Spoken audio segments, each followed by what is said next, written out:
Oh, hello. Hello, everybody. Good evening. Good evening, and welcome back to the 48 Laws of Power discussion series. The timeless collection by Robert Greene. And oh dear, I have just hit the wrong button on the Rumble side stream. Okay, that's working correctly. Shout out to First Shot over on the Rumble side, and to Texas Jen, First Shot, and Heidi.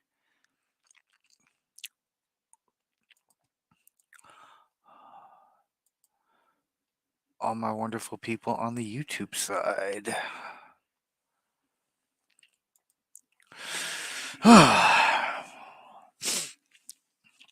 Wonder where everybody is. Maybe they just forgot that I do these on Monday because I didn't show up last time. That's unfortunate, but could be possible.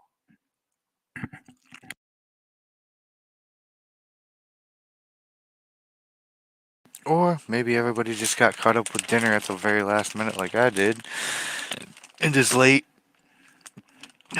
Either way, have I got a law for y'all tonight? Let me tell you. But first, let me blow my nose real quick. I think I'm gonna sneeze.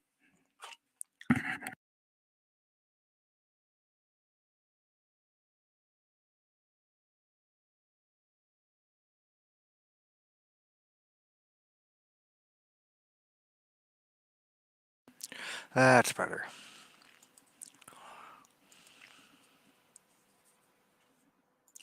Anywho, interesting law tonight because I usually have a lot better grasp on the laws that I'm really good at. Makes it a little more difficult for me to fully get into them. Because I don't have a lot of questions. I more have, like, strong opinions on things that I consider my strengths. It's more difficult for me to, like, parse through certain behavioral patterns that I'm not so good at. And tonight is one of those nights. Good evening, Maddie. So, yeah, we're going to give everybody a moment to file in and then we can begin.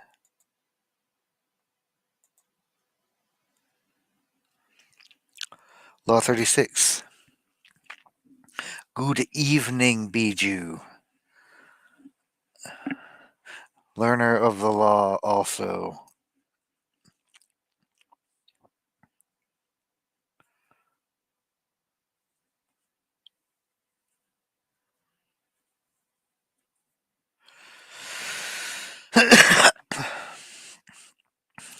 As you do, Michelle. Good to see you, and I know when time and you're going to prioritize because that's part of all of the power game.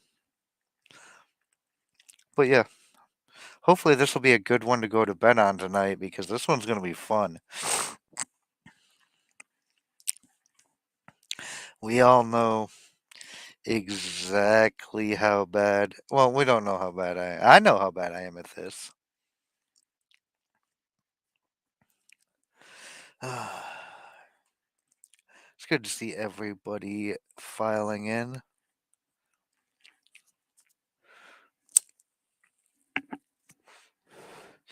Shout out to all my lurk watchers on the Rumble side. And First Shot, who is the only one actually present on the Rumble side in the chat, which. First Shot. All the cool kids are hanging out on Oh, I don't even want to say it out loud. Blech, to, you know, the YouTube place.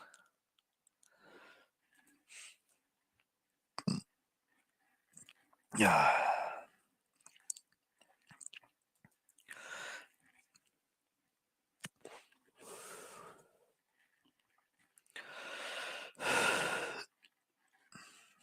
Who's going to bed?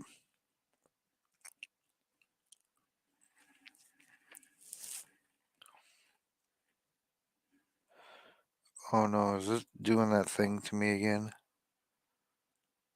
Oh, oh, uh, never mind. Maddie's cracking jokes at my expense.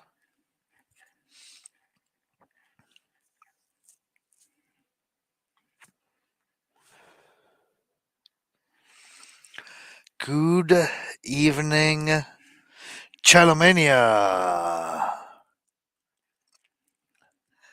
Oh no, they're gonna do the singing thing again.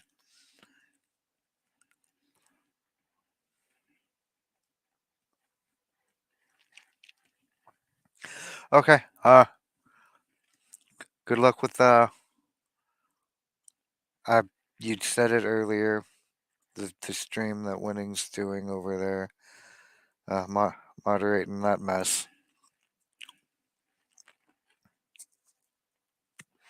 Hopefully everything's smooth in that realm.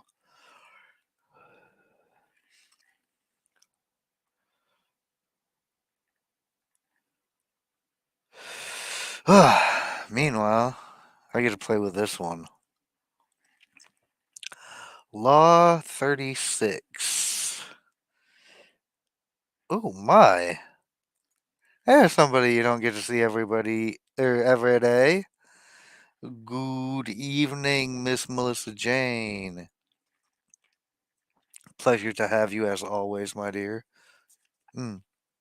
Clearly there, Bijou. I apologize. You were there the whole time. I didn't see you over there on the Rumble side because, well, I didn't see you over there on the Rumble side. But it is wonderful to see everybody tonight. Oh boy. I feel like I'm stalling at this point. Disdaining things you cannot have, ignoring them is best revenge.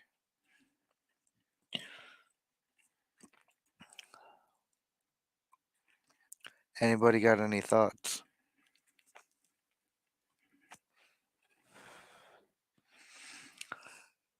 Because the first thing that came to my mind with something like this, something you can't have, I mean, not everybody's going to have all the riches in the world, but what are things you truly can't have? My first thought was unrequited love, like specifically a person. But then I'm thinking about like power and what could you want from a position of power that you can't have? That was an interesting question. And what would be beneficial to scorn and not state as an objective? And then I read the judgment and I was like, oh, it's going to be one of those, huh? Good to see you, Suzanne. Glad you're around. I will try to have as good a stream as I can. Hope all is well with you.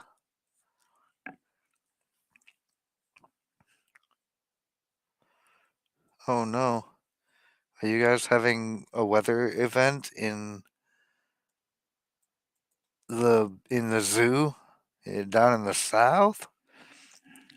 I didn't know they had weather events in the south.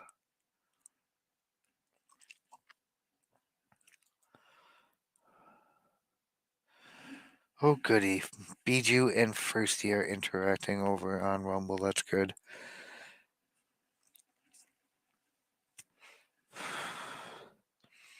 So, about that judgment.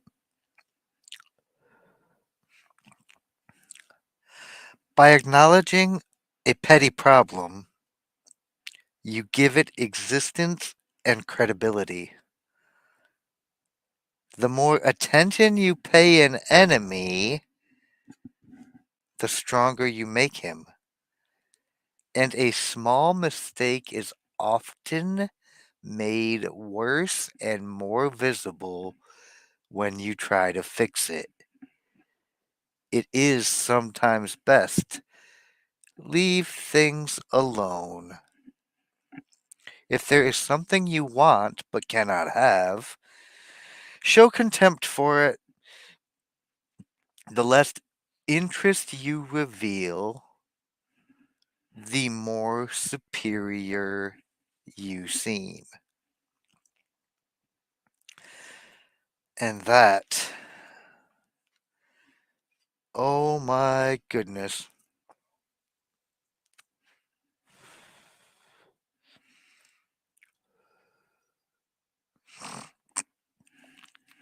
Mm, sounds like the words of somebody who's never been to Michigan, Bijou. Unrequited bubble. Hello, Squabble. Good evening and good to see you, my brother. That's more like it. And it's nothing like Michigan, which is cold and snowy a lot. It's the worst.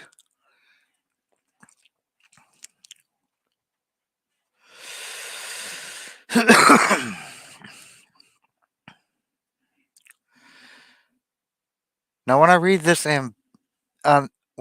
judgment, I get a lot of different concepts running through my head about this. Like, say you wanted to maybe like impose tyranny on an entire group of people, you wouldn't go ahead and tell them that that's what you wanted. You would use fun sophistry language like the greater good and equity and things of that nature.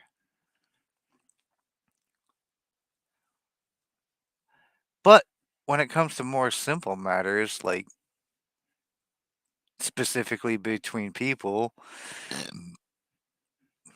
the playing hard to get approach, pretending you're not interested in something that you actually are interested in, also a significantly powerful play.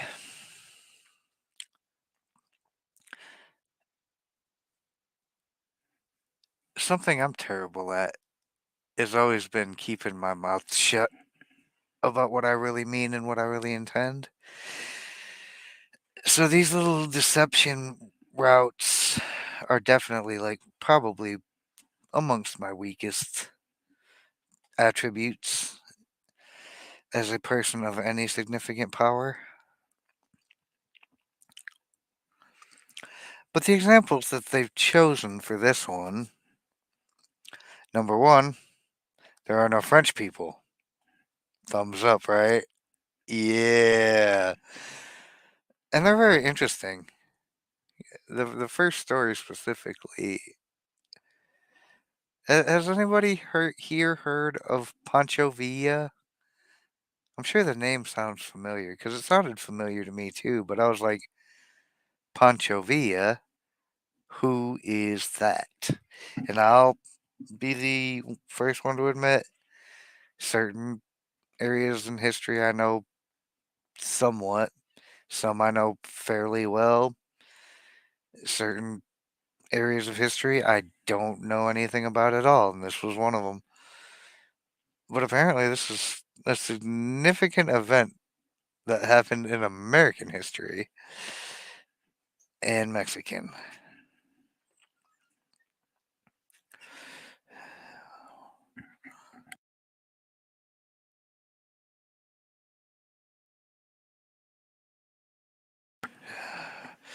I'm sorry, it seems to be Grand Central Station every time I go live these days. Like, it's almost like intentional at this point.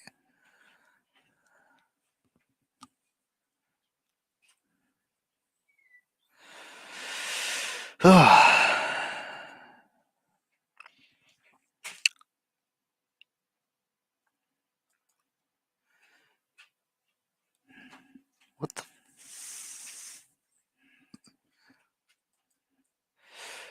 Pardon me, y'all.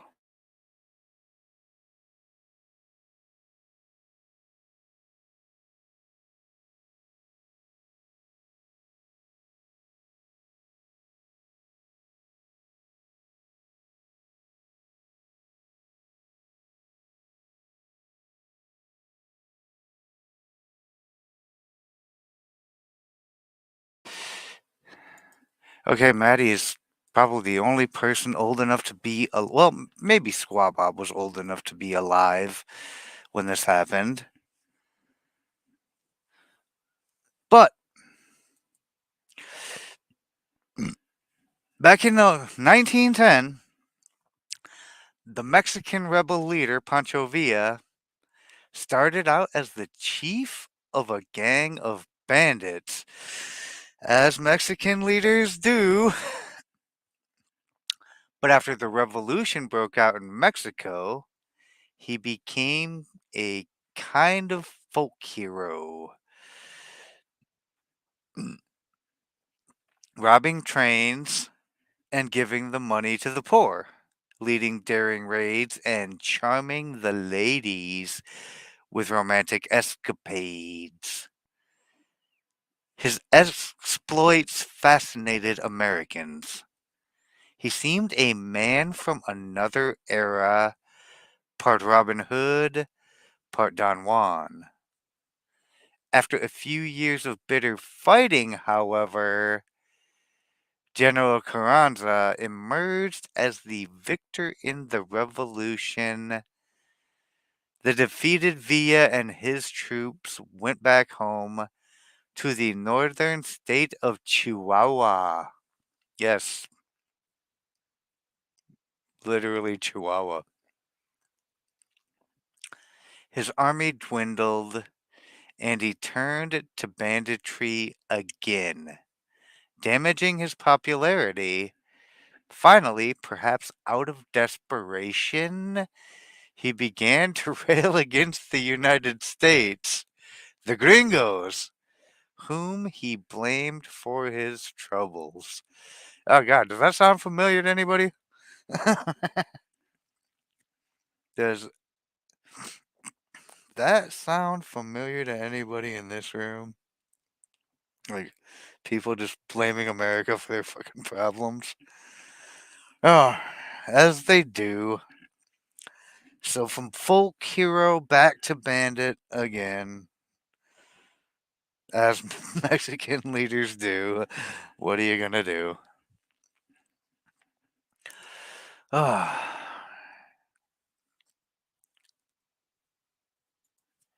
In March of 1916, Pancho Villa raided Columbus, New Mexico.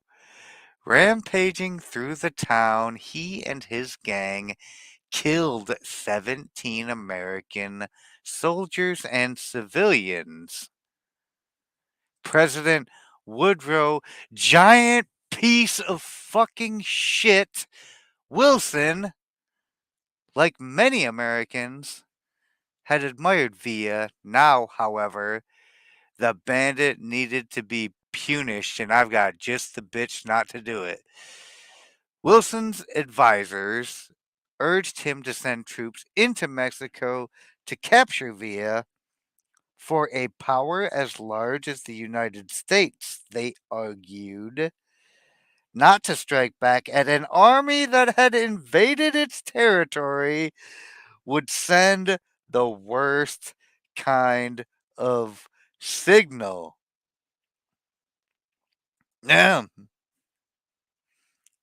uh, an army that attacks the United States that you don't strike back at sends the worst kind of signal, y'all.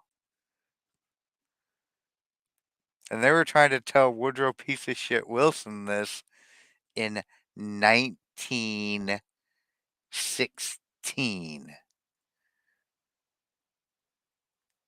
Raise your hands if we learned our fucking lesson. No? Not at all? Oh, I didn't think so either, guys. I didn't think so either. Zapata was farther south than Chihuahua or farther south than uh, Columbus?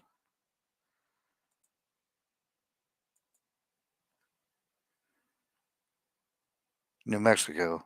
Not to be confused with Columbus, Ohio, which is the shithole state that only weirdos are from and allegedly doesn't exist. Debatable.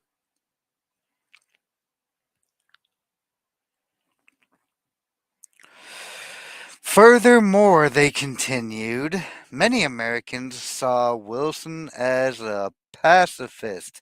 That's a really fancy, nice way of saying pussy, a principle the public doubted as a response to violence. He needed to prove his mettle and manliness by ordering the use of force. Hmm.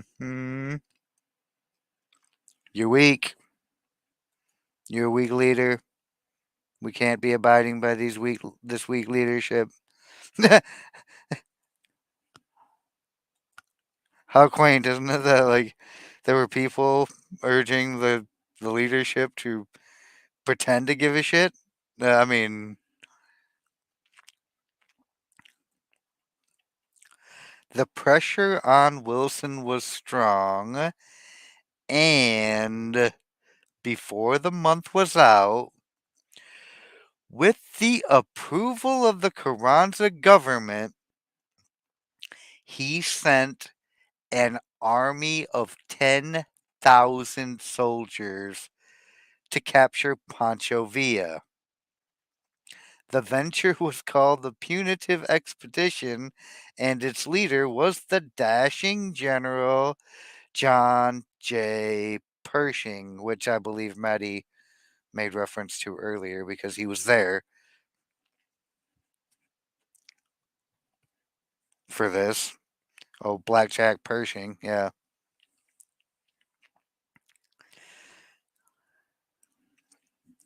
10,000 men to get one guy. Oh, wait, Bijou, it gets better. John J. Pershing, who had defeated guerrillas in the Philippines and Native Americans in the American Southwest. So, this territory, or similar territory to this, and I mean, arguably, Philippines is much worse territory, but like he knows this type of terrain. Certainly, Pershing could find and overpower Pancho Villa. He's got 10,000 men. I'm not against the idea, Charlemagne. Like he's a war criminal. We could arrest him for war crimes, and the guy before him, and the current guy. I mean, arrest some war criminals. Let's do it, guys. The punitive expedition became a sensational story, and carloads of U.S. reporters followed Pershing into action. The campaign, they wrote, would be a test of American power. The soldiers carried the latest in weaponry, communicated by radio, and were supported by reconnaissance from the air. This is a 10,000 man full scale invasion force for one guy.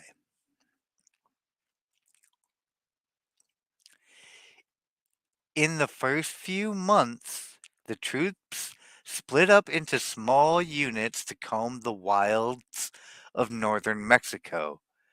The Americans offered a $50,000 reward for information leading to Villa's capture. $50,000 in 1916. Anybody have any idea what that is today?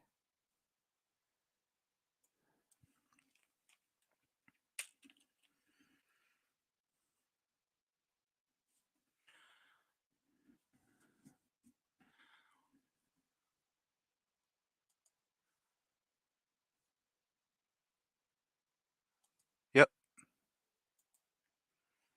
One point damn near $4 million. That's a lot of effing money, y'all.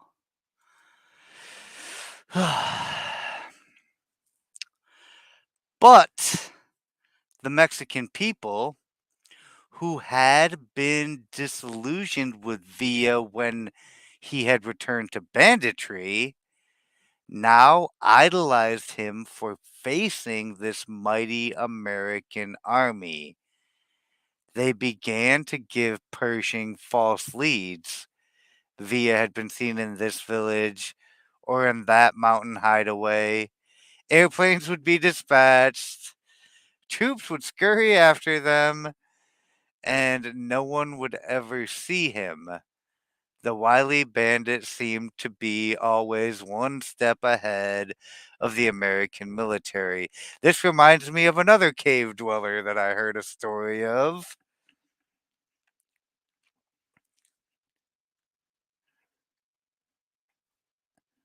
And that would be our good man from Afghanistan, the 6'6", and that's before turban, Osama bin Laden. And how long did we chase him with the entire force of the American military around the damn Afghani and Pakistani deserts?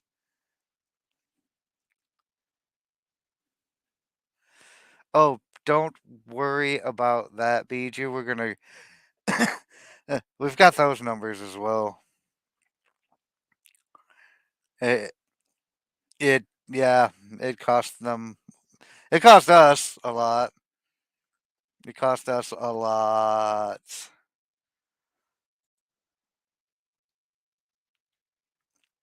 But do you see what he's doing here, right? Like, because you understand who's transgressing the law here.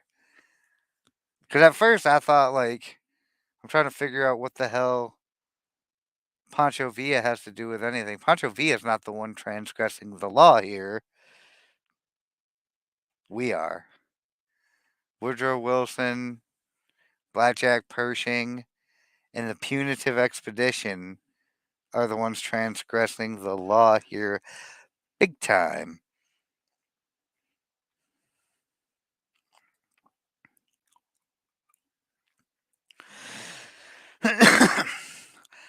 By the summer of that year, the expedition had swelled to 123,000 men.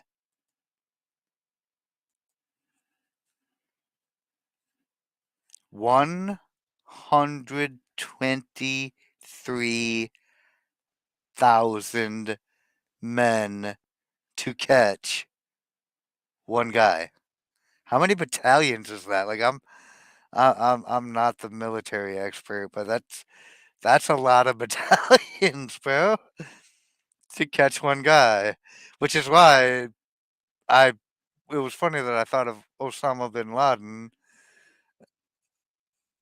when thinking about them going after this cave dweller because 123,000 is, I mean, it's not too far off from the number we had at the peak of Afghanistan, I think.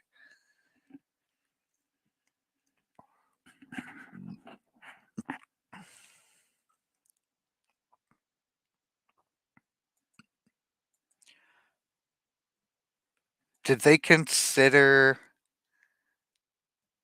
so many different things is a really good question.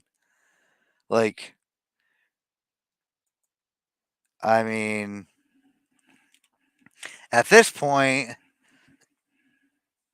you're making much fucking ado about this one thing. Way too much ado. Like, do you literally have, do none of you have anything better to do? Uh, I mean, see, you've already caught first the alleged infamous first one shot, Han Solo over here, with your nefarious plot to get a hot woman to ask him to dinner. Like,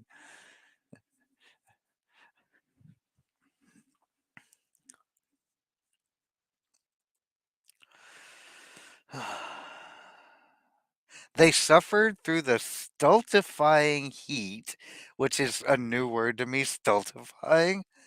Never heard that before. I love that word. So stultifying heat, like I'm assuming that's going to be like oppressive, exasperating, like all types of fun, heavy, thick, humid air. Mosquitoes. Oh, the mosquitoes, yum. The wild terrain. This was back before we killed all the mosquitoes with like uh gassing them back when mosquitoes were just everywhere, and it was before we even like really had good bug spray, I think too. Trudging over a countryside in which they were already resented, mind you, there's 100,000 of them at this point.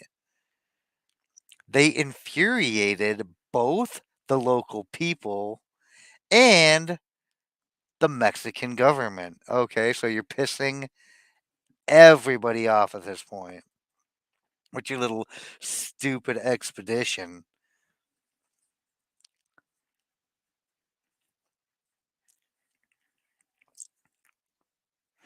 But they're basically throwing like the full force of force at it. Like,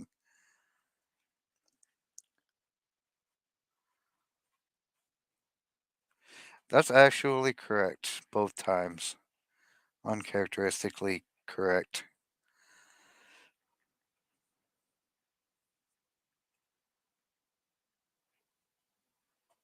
Oh wow, they're actually starting to get the new updated emojis from YouTube and StreamYard. Like, I can actually see these correctly on my side when I bring them up, and they're the new ones.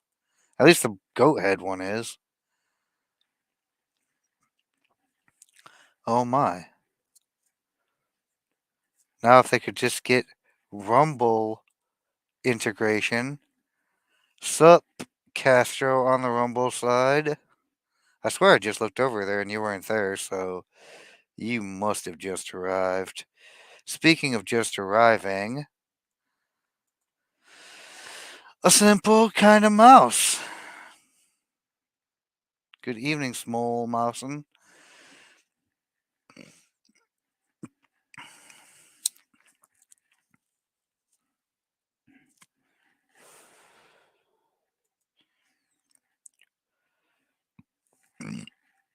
At one point, Pancho Villa hid in a mountain cave to recover from a gunshot wound he received in a skirmish with the Mexican army. Looking down from his eyrie, he could watch Pershing lead the exhausted American troops back and forth across the mountains, never getting any closer to their goal. Now, mind you, this all started in March, and by summer, we have gone from 10,000 to 123,000. all the way into winter, Villa played his cat and mouse game. Americans came to see the affair as a kind of slapstick farce. In fact, they began to admire Villa again. Now, I I gotta just ask, do you think they would have admired him if they'd have known what the fucking government was spending on this fucking punitive expedition? That's inappropriate first one shot. It's accurate. YouTube is poopy asshole, but yeah, they're actually fixing the damn emojis on StreamYard, which is I mean, cool, good for them. Now, if you could just integrate Rumble and YouTube as SO, although I hear they're gonna like finally drop the Rumble Studio.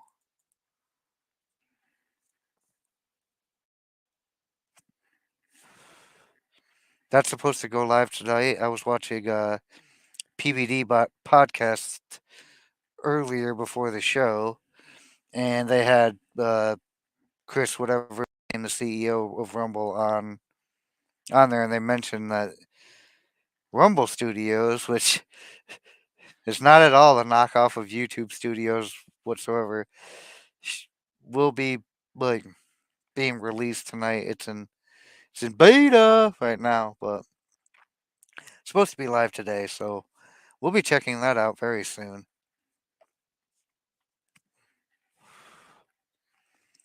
I always like when they release new stuff to play with.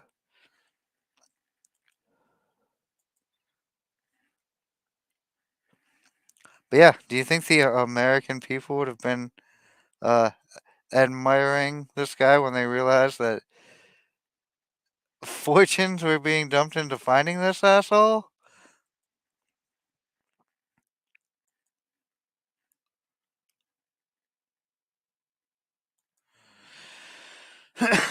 I mean, they offered what was the equivalent of a like $1.4 million reward to find this guy, and they can't find this guy.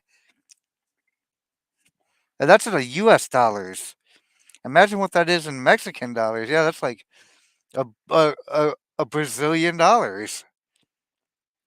In fact, they began to admire Villa again, respecting his resourcefulness in eluding a superior force. I mean, the word superior is like there's definitely more of them. They're far more numerous.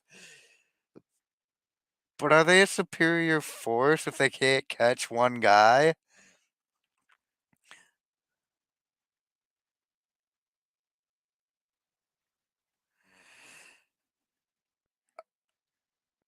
Congratulations on the passing grade at the endocrinologist squab.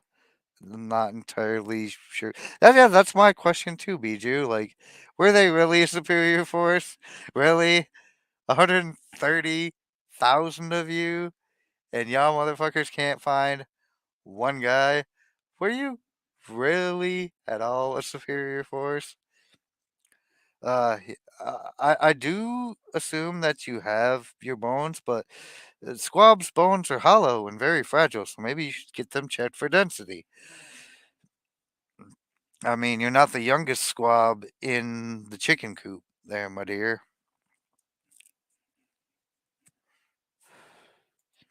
And you have to make sure you've got the marrow and whatnot in your hollow bones.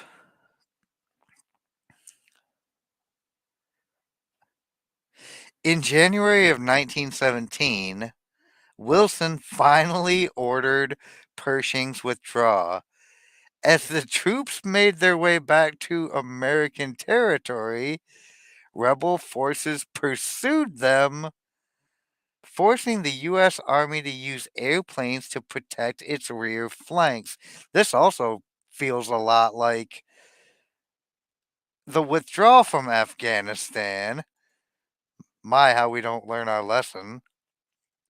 The punitive expedition was being punished itself. It had turned into a retreat of the most humiliating sort. a humiliating retreat that we would repeat over and over again. How many times now? Ah, it's very disenchanting. But in case I didn't make it perfectly clear earlier, fuck Woodrow Wilson. What a giant piece of shit. This is only one thing in a long history of things. Like, if a punitive expedition should have really been led, if it could have just been led to his front door, that would have been great. Fucking asshole. Interpretation: Woodrow Wilson, giant piece of shit, organized the punitive expedition as a show of force.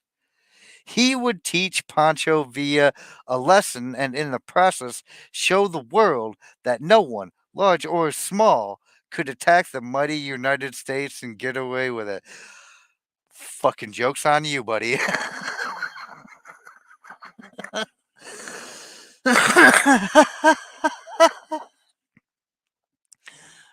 The expedition would be over in a few weeks and Villa would be forgotten. Wrong again. You're 0 for 2. You are 0 for 2. Oh, worst president in the history of the United States. People will claim Joe Biden carries that title. But in order for Joe Biden to carry that title, he would actually have to be president of the United States. Woodrow Wilson actually was president of the United States. Joe Biden is a meat suit that occasionally talks to people, pretends that he's the president.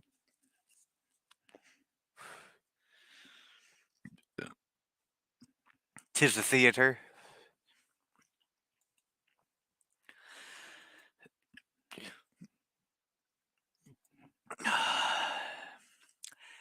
That was not how it played out. No shit.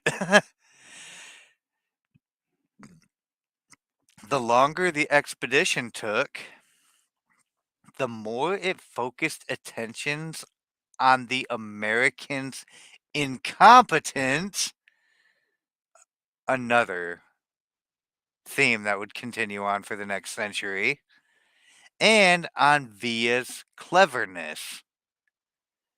Soon, what was forgotten was not Villa, but the raid that had started it all. As a minor annoyance, became an international embarrassment, and the enraged Americans dispatched more troops.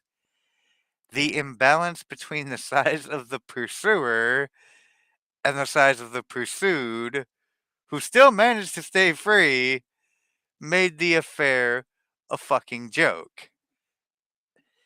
And in the end, this white elephant of an army had to lumber out of Mexico humiliated. The punitive expedition did the opposite of what it set out to do. It left Villa not only free, but more popular than ever.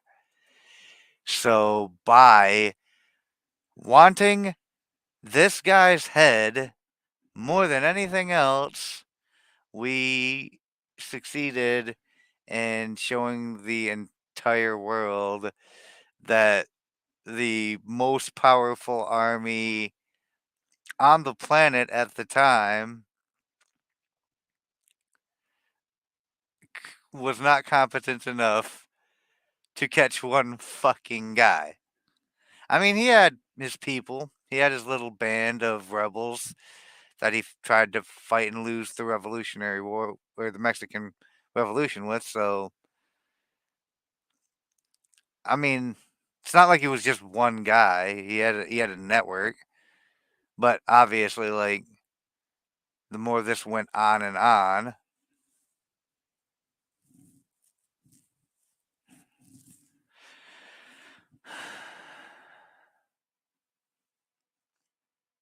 the worse and worse it got, and the larger his network of sympathizers went, just because fuck these people, and that's how it goes. Like if you had a whole fucking army of foreigners trampling through your country looking for some dude, like you wouldn't enjoy that either. Probably, I wouldn't.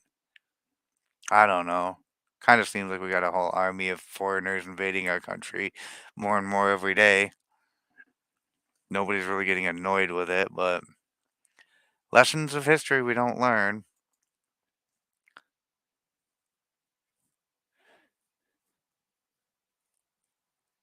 Never heard of that gorilla.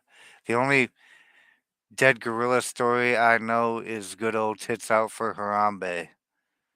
You remember Harambe? Pepperidge Farms remembers.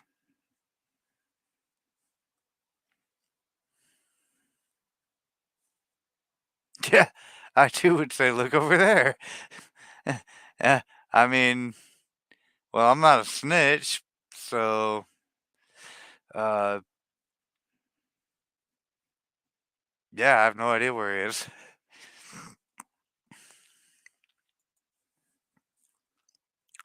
What could Wilson have done differently? I don't know. From the sound of what he did, it sounds like he could have done literally fucking anything differently. Like, literally, anything else you could have done would have probably been better than what you actually did. Which, if you look at Wilson's presidency as an entirety, there was so fucking much of what could you have done differently? Literally anything but what you did. He could have pressured the Carranza government to catch Villa for him.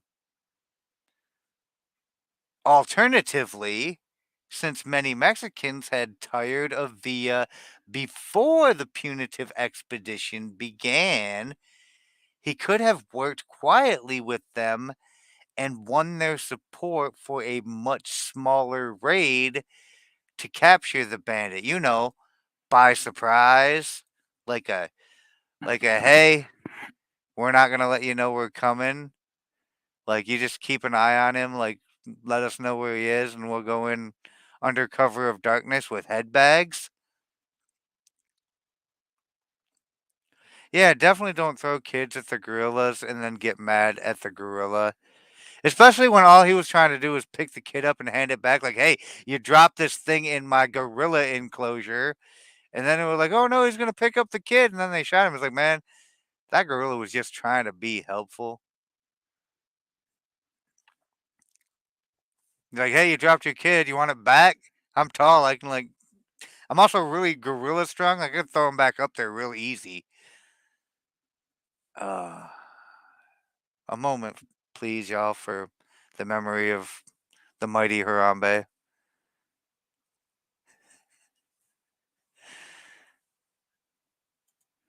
Okay.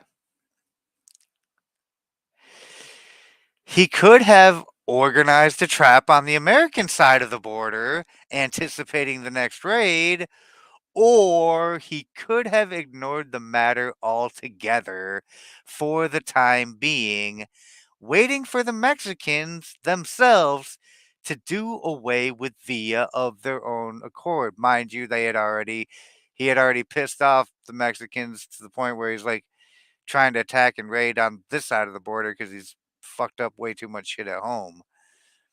He could have literally done any fucking thing else.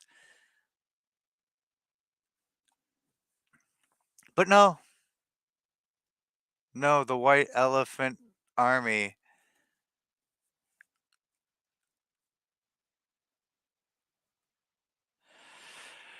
Remember, you choose to let things bother you.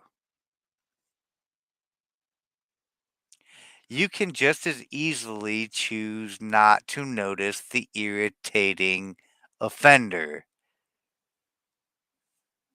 You could have just ignored it and let the problem go away on its own. I mean, your pride was wounded because he attacked a city and he killed. Yeah, ignoring things is not the American way. No, the American way, the correct answer here would have been to either like pressure the Mexican president to get this damn terrorist, like, hey, one of your like these are Mexican citizens, so like if you don't do something about this, we're gonna hold you responsible. That would have been enough, probably. I mean, or like organizing like a joint task force to go in with a very small group of men, like enough. Like, don't bring too few. This isn't like a covert extraction, but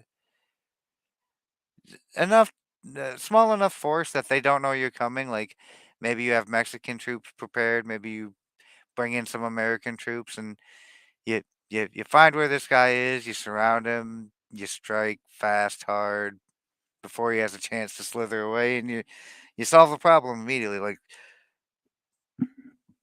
but they just compounded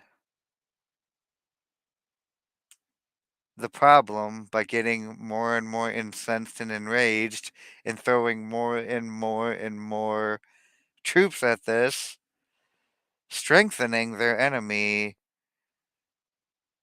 just because of public support and sentiment for this enemy. Like, oh my.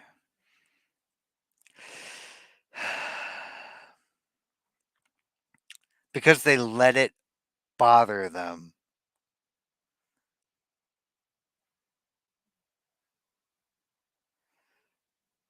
To consider the matter trivial and unworthy of your interest. That is the powerful move. What you do not react to cannot drag you down in a futile engagement. Your pride is not involved. The best lesson you can teach an irritating gnat is to co-sign it to oblivion by ignoring it, kind of like a petulant child. You know, that toddler that isn't really yours but won't go away and won't leave you alone at family functions. You just ignore the little bastard, and eventually they shut up and find something better to do with their lives because they realize they're no longer getting a reaction out of you.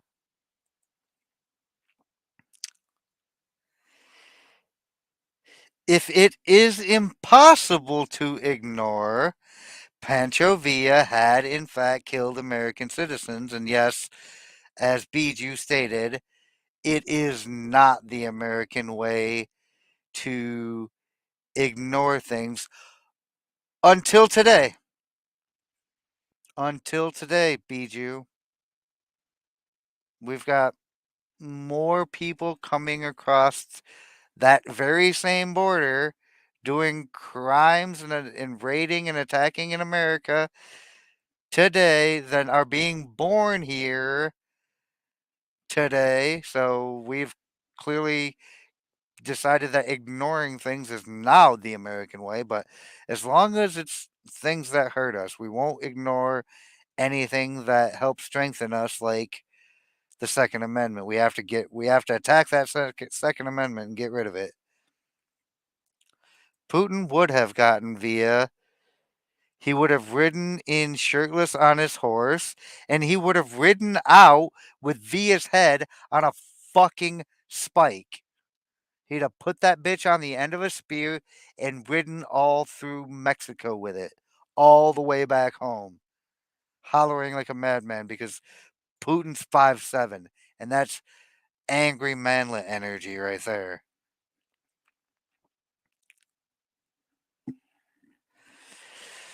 But if you can't ignore it, then conspire in secret to do away with it, but never inadvertently draw attention to the bothersome insect that will go away or die on its own.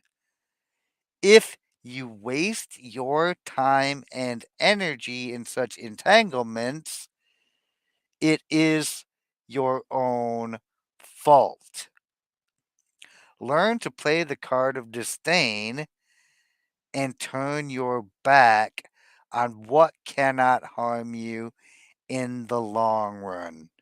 So, what happened here is we made something very trivial and extremely petty, and you should go check out the Rumble side. I don't think the Rumble side boots people because the Rumble side's not gay.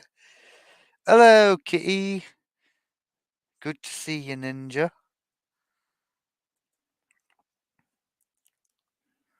Yeah, if I could just get everybody else, everybody that hangs out, as soon as I figure out like how this new Rumble studio is going to work, hopefully it'll have the features I need to do all the fun stuff that StreamYard does for YouTube over there on Rumble, and we can begin furthering the migration process away from the YouTube street. So,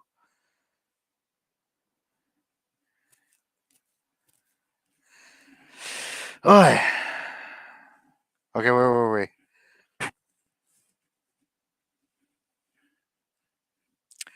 Oh, this right here. Just think, it cost your government $130 million to try to get me. I took them over rough, hilly country. Sometimes for 50 miles at a stretch, they had no water. They had nothing but the sun and mosquitoes, and nothing was gained. Pancho Villa. $130 million. Mind you, this all happened over the span of approximately 8 or 9 months in the year 1916. Do you know what $130 million in 1916 translates into today? Does anyone have a guess?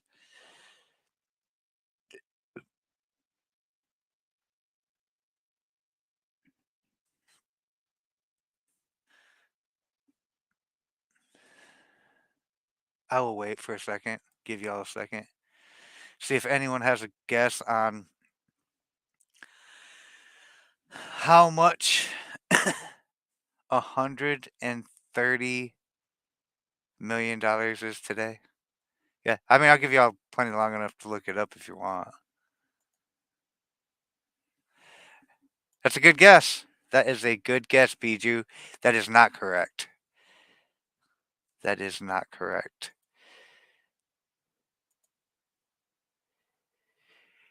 $3.6 billion in 2023 equals $130 million of buying power in 1916. 3.6 billion, which ironically enough is still not even close to the amount of money we've spent in Ukraine. So put that in your juice box and suck it. But no, we spent the equivalent of $3.6 billion. Are you heading to bed, Mousy? I will see you later. Thanks for stopping by. Take care of yourself. Small mousin', my dear.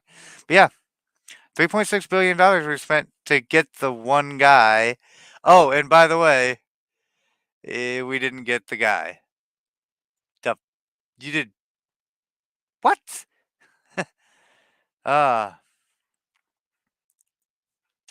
All because we let him get to us and never bothered to change like the approach either. Like, okay, well, you would have figured if 10,000 couldn't get it, yeah, 100,000 is definitely going to be more. It's definitely going to be more effective, right? Because that's like 12 times more.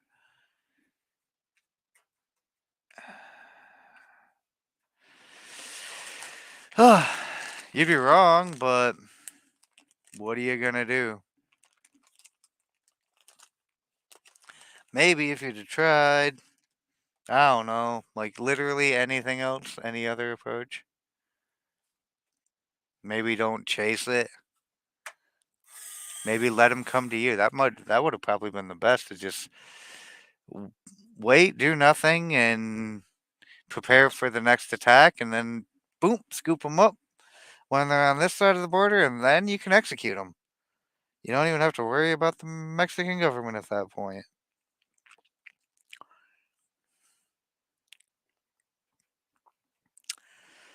$3.6 billion to learn nothing. Sounds like the government, doesn't it, y'all?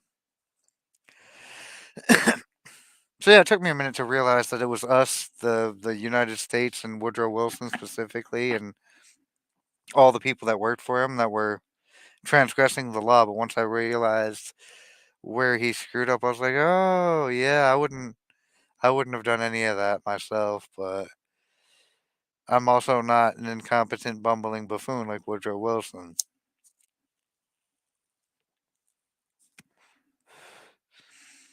Gotta imagine it would be hard to be that stupid, to be honest. But apparently it's not impossible. But let's see what observance of the law looks like, because this one was also kind of a really weird way of conveying this. Because in the year 1527, King Henry VIII of England decided he had to find a way to get rid of his wife, Catherine of Aragon. Anybody heard this story before?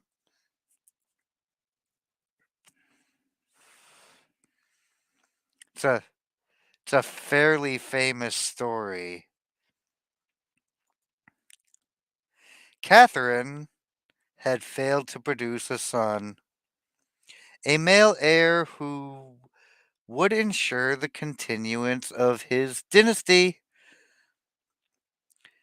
and Henry thought he knew why. He had read in the Bible the passage, and if a man shall take his brother's wife, it is an unclean thing. He hath uncovered his brother's nakedness. They shall be childless. So, yeah, oof, that guy. Yeah, uh, the Tudors, right? What are you gonna do?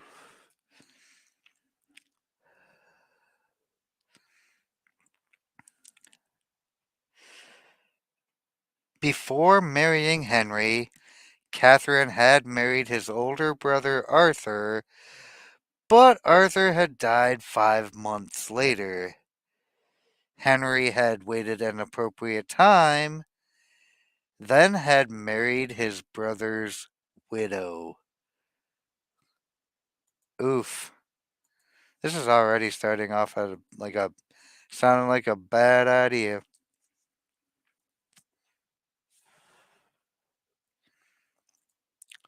Catherine was the daughter of King Ferdinand and Queen Isabella of Spain, and by marrying her, Henry had kept alive a valuable alliance. Now, however, Catherine had to assure him that her brief marriage with Arthur had never been consummated. Otherwise, Henry would view their relationship as incestuous and their marriage as null and void. Yeah, they didn't fuck around with that shit. Not back then.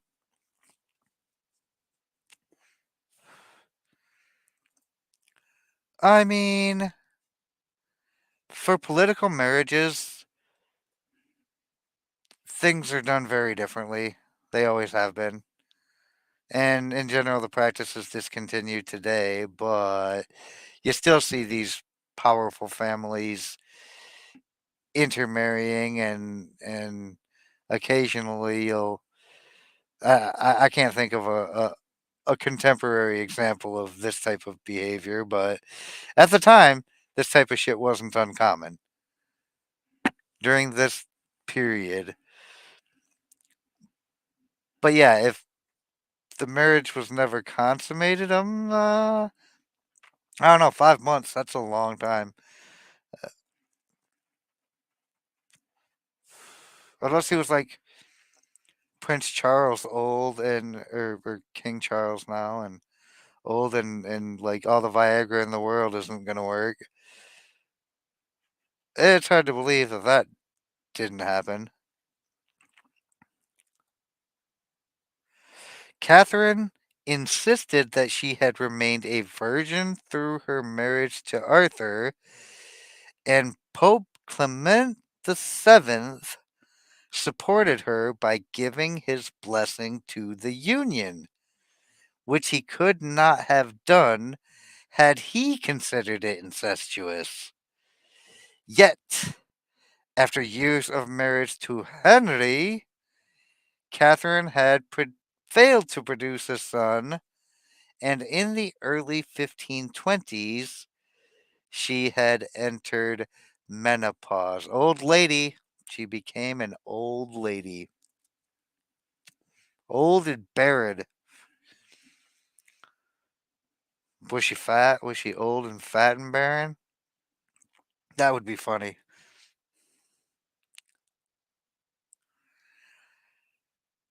To the king, this could mean only one thing.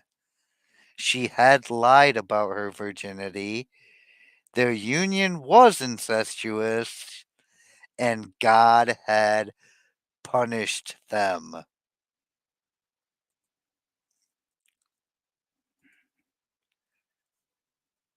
Right? Makes sense.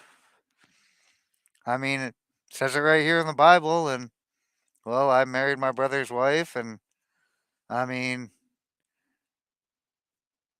didn't, like, Hunter Biden do that shit, actually, now that I think about a fucking, uh, contemporary example of this type of behavior?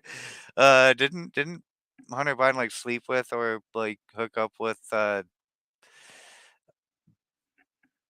Bo's widow after Bo died? I heard that was a big ass scandal.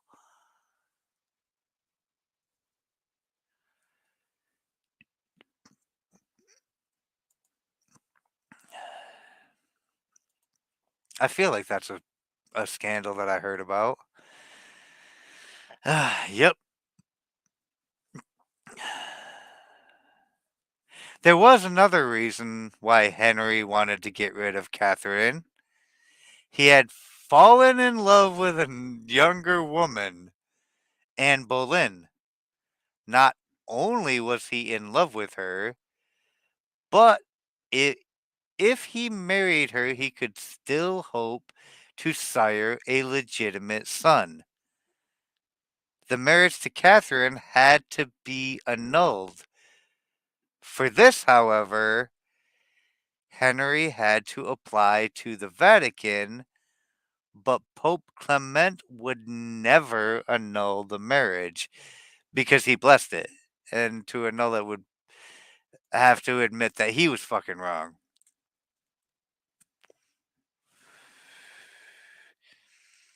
Yeah. Okay, so the Hunter Biden thing that happened. Like that wasn't just like a Mandela in my head.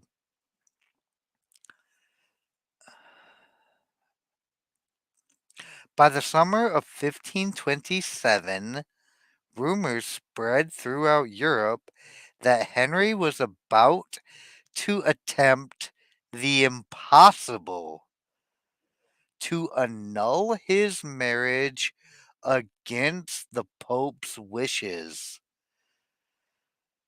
Catherine would never abdicate, let alone voluntarily enter a nunnery, as Henry had urged her.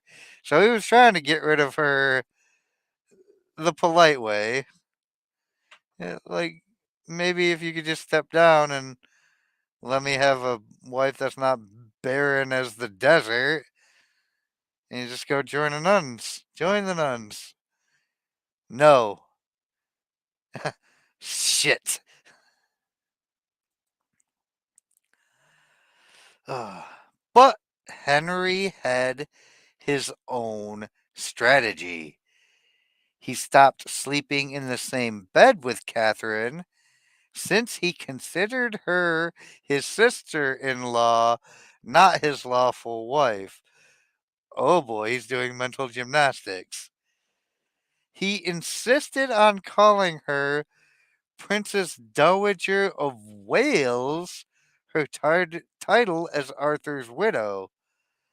Finally, in 1531, he banished her from court and shipped her off to a distant castle. All right, bitch, if you're not going to leave, I'm just going to get rid of you. Bye. Get the fuck out of here.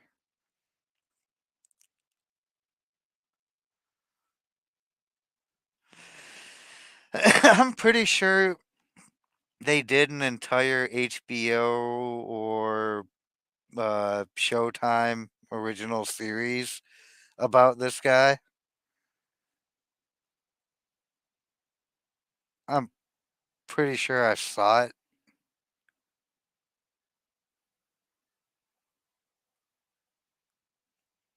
The Pope ordered him to return her to court on pain of excommunication, the most severe penalty a Catholic could suffer. The most severe penalty a Catholic could suffer was literally, I'm not going to talk to you anymore, from the Pope. Oh no. Anyway, Henry not only ignored this threat, he insisted that his marriage to Catherine had been dissolved, and in 1533 he married Anne Boleyn. What are you gonna do? Not talk to me? Cool.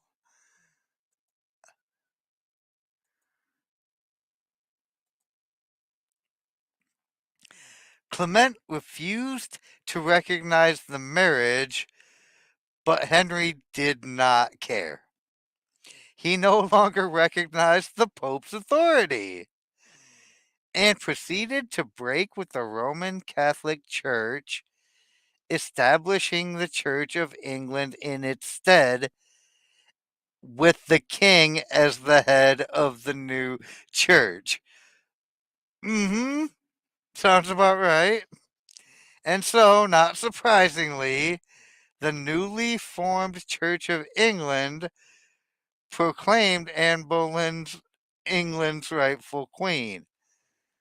I'm sure that all the dioceses of the Church of England were definitely not handpicked to go along with what King Henry VIII had to say about it. Not at all. They were definitely holy men free from all political influence. No, no, that's no, definitely not that. That he staffed his new founded church that he put himself in charge of, mind you, with a bunch of yes men who definitely went along with everything he had to say, because that's how this shit works. The Pope tried every threat in the book, but nothing worked. Henry simply ignored him. Clement fumed. No one had ever treated him so contemptuously. Henry had humiliated him, and he had no power of recourse. Even excommunication, which he constantly threatened but never carried out, would no longer matter. So, even if you did the thing you were threatening to do, which you ain't doing, I don't give a fuck. There you go. Like this motherfucker truly like cool, bro. Like I asked you to fucking annul this shit. And no, no, no. You wanted to be right, asshole. Fuck you. I'm out.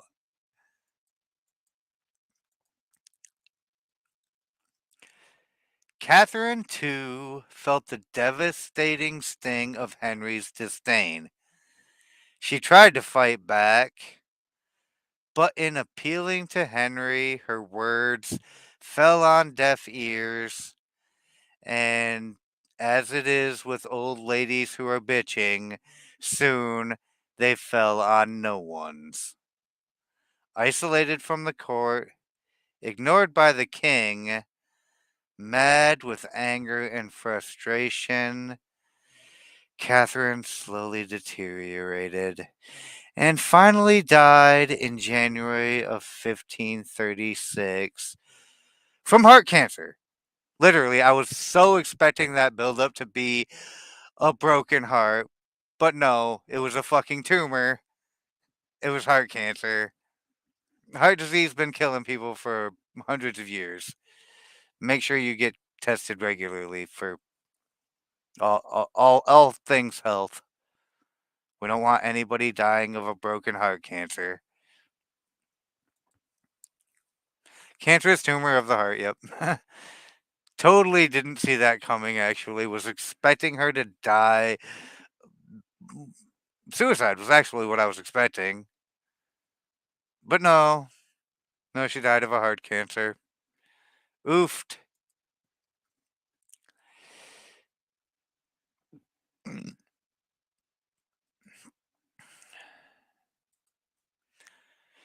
So, what Henry wanted here was he wanted his young, beautiful bride, of course, because he was madly in love with Anne Boleyn at the time.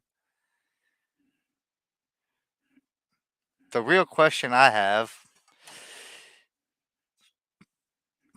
if the Catherine situation had been different and she had been able to bear him a son, would he have done everything that comes after this? Would he have been a good and honorable king and kept faith with the church and with his wife and not fallen in love with a younger woman?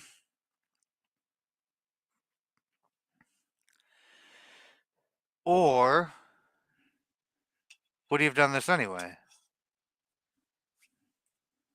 I mean, dude was kind of a weirdo. Married his brother's wife.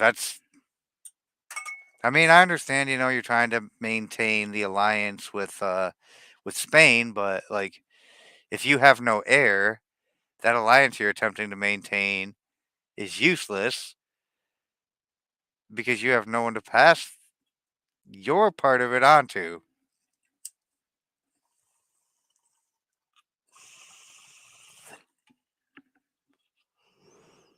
Cheers.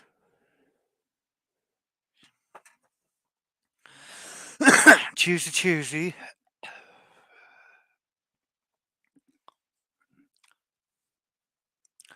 So what did he want? He wanted his wife to just like quietly go away. He wanted the Pope to bless the annulment. And he wanted to marry his new bride and have a son and go on about his kingly business. But he wasn't going to get what he wanted because, well, everybody else wanted what they wanted.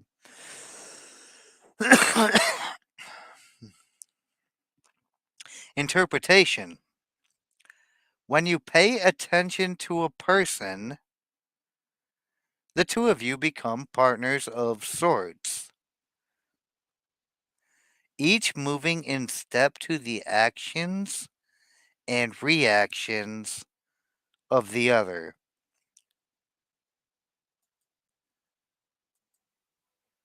First shot, you're married.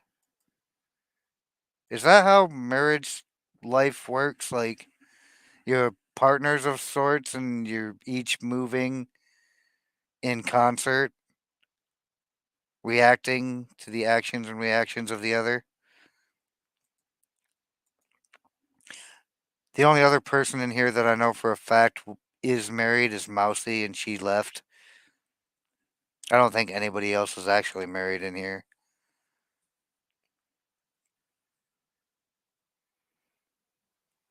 So, firstly, this question's for you, sir. Is that how that works? I mean, when you're interacting with anybody, that's literally how this works. Like, any human interaction is paying attention to somebody, and when you pay attention to somebody, boom, you're having an interaction. You're a partnership in that interaction. In the process, you lose your initiative. It is a dynamic of all interactions. By acknowledging other people, even if only to fight with them, you open yourself up to their influence. You know who's really good at opening themselves up to other people's influence? By acknowledging them? My good buddies over at the Doug and Paul show are actually somewhat easy to troll on the Twitters. All you have to do is find one of their gay posts, and it's really not hard. Most of their posts are gay. And then you just put a GIF underneath it that says gay in some fashion and watch the ass hurt begin. Like, and it's all there's always a clapback. There is always a clapback, and it's hilarious because I can count on, like, if I'm bored, all I have to do is find some of the gay shit that Paul or Doug posted and point out that it's gay. Watch chaos ensue. Happens every time. It's hilarious. They like it when you pretend to pay attention. Are you talking about Paul and Doug, or are you talking about married life? Don't answer that, actually. Like, that's probably better if we just leave that one be. But yes, I have a tendency that I can occasionally be a very petulant child. Like, I have a hard fucking time uh, nothinging people. That's not really a word, but like, completely disregarding someone. Yeah, I mean, let me walk that back. If you ever meant anything to me, I have a really hard time turning that into nothing. I struggle. You really, really, really gotta piss me the fuck off, or I have to have never gave a fuck about you in the first place. If I never gave a fuck about you in the first place, yeah, it's really easy to continue not giving a fuck about you. But usually, those aren't the people that do end up annoying you because you never gave a fuck in the first place. It's shit like this where the people are really close to you, like the leader of your spiritual faith, your pope, and the woman you committed yourself to, your wife. Like, those aren't just relationships that you easily walk away from. So I gotta give my man Henry some credit for completely ignoring all that bullshit. Had Henry locked horns with Catherine, he would have found himself mired in endless arguments that would have weakened his resolve and eventually worn him down. Well, she's a woman, a strong, stubborn woman. My favorite kind. Also, extremely difficult to fucking ignore the strong, stubborn woman.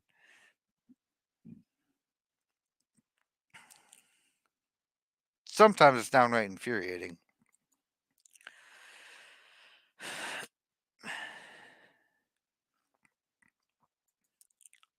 Had he set out to convince Clement to change his verdict on the marriage's validity, or tried to compromise and negotiate with him, he would have gotten bogged down in Clement's favorite tactic, playing for time, promising flexibility, but actually getting what popes always got their way.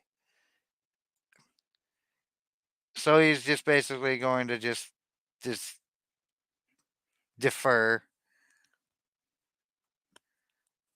delay, defer, delay, defer, delay, defer. Oh, too late now. We're all dead. We we, we deferred this right till the end. Henry would have none of this. He played a devastating power game. Total disdain. By ignoring people, you cancel them out. This unsettles and infuriates them. I'm not going to lie, I've been ignored. It's both unsettling and infuriating.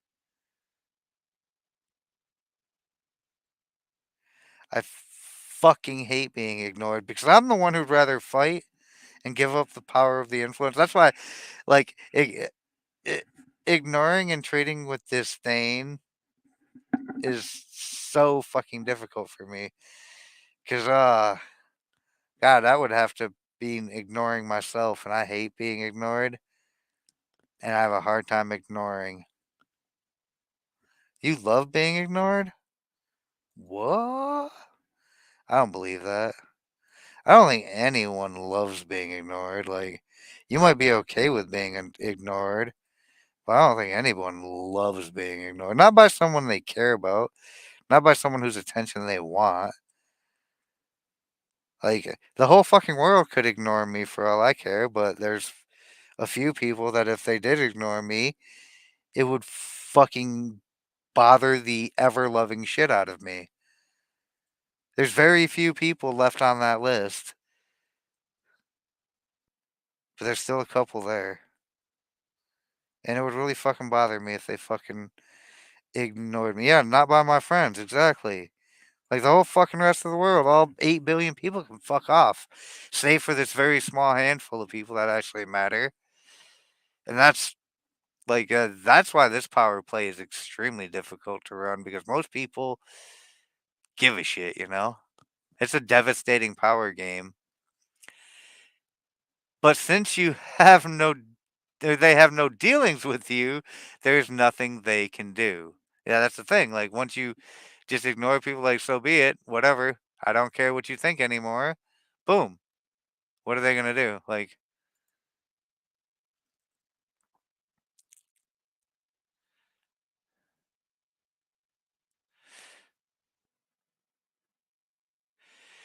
this is the offensive aspect of the law. Playing the card of contempt is immensely powerful, for it lets you determine the conditions of the conflict. The war is waged on your terms. This is the ultimate power pose. You are the king, and you ignore what offends you. Watch how this tactic infuriates people. It's fucking infuriating. Half of what they do is to get your attention, and when you withhold it from them, they flounder in frustration. I can attest to all of this shit. Like, I think all of us at some point in time have been through some level of being ignored by people we give a fuck about. And if you haven't, like, kudos to you for never having been through something so infuriating. But man, when you really want to fucking, even if you just want to fight with somebody, like, and they pull the fucking the silent treatment, ooh, I don't know. I think in general, everyone's been through this. I could be wrong.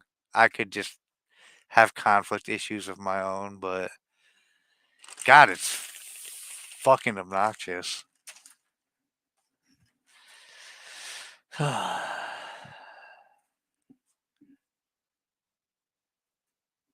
Say whatever the fuck you want, but don't don't ignore me.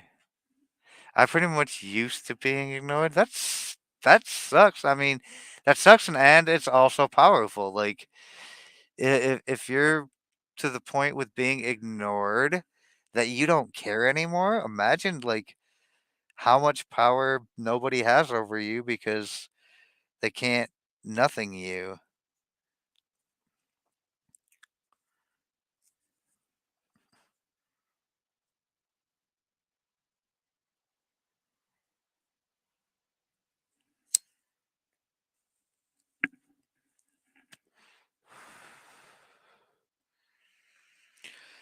I've been skipping most of these little punch-ins, but I definitely wanted to read this one. Man, kick him, he'll forgive you.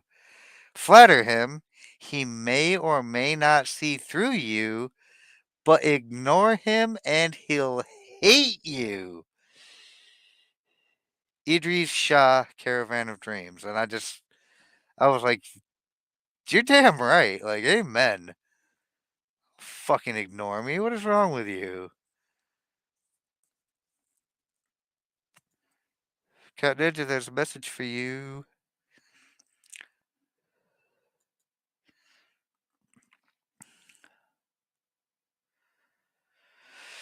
I also wanted to read this one because this one is another one. As some make gossip out of everything, so others make much ado about everything. They are always talking big and take everything seriously, making a quarrel and a mystery of it. You should take very few grievances to heart, for to do so is to give yourself groundless worry. You ever heard the phrase, don't make a mountain out of a molehill? Don't sweat the petty shit. Don't also pet the sweaty shit. That's a little bit of a life hack as well. They don't tell you that part.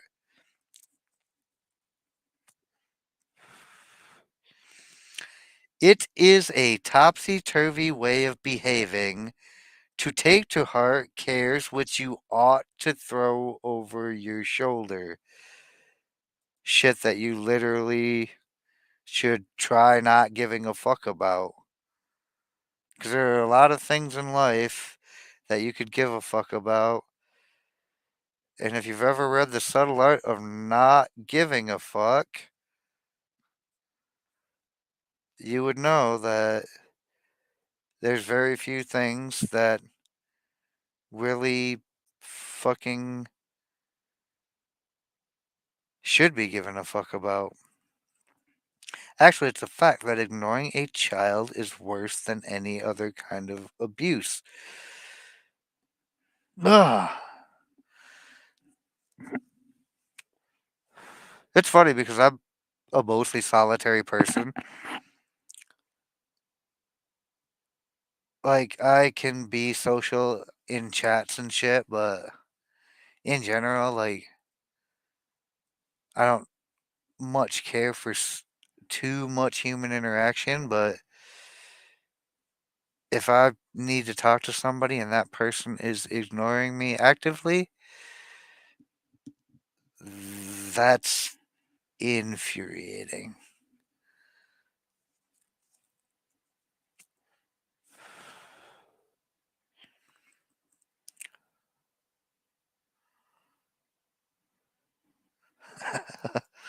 Oh, that's a cute story.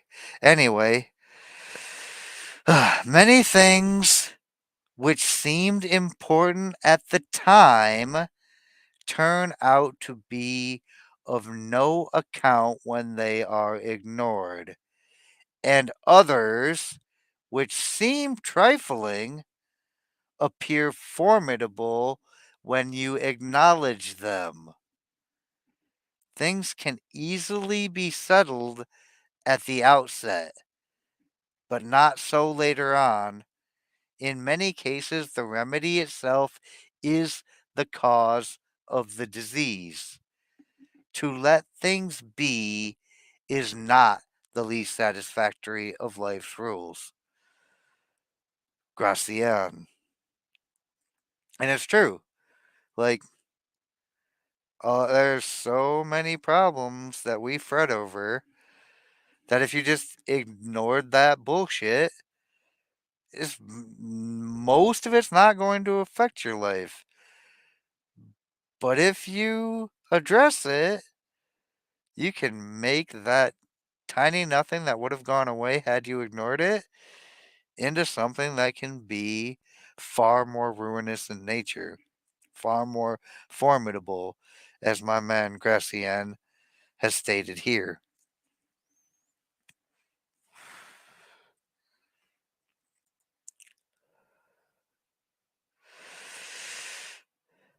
I haven't gotten into the keys to power because I wanted to save that bit to react to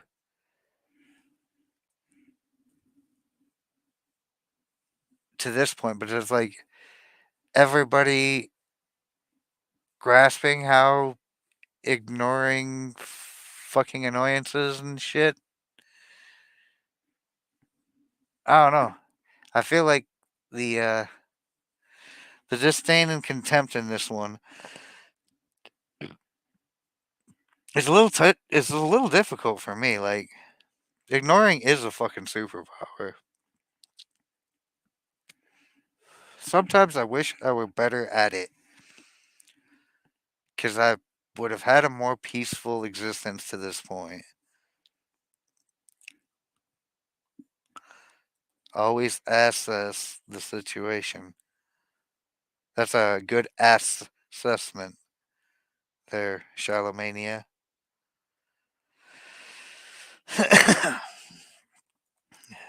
Ignoring is a huge superpower.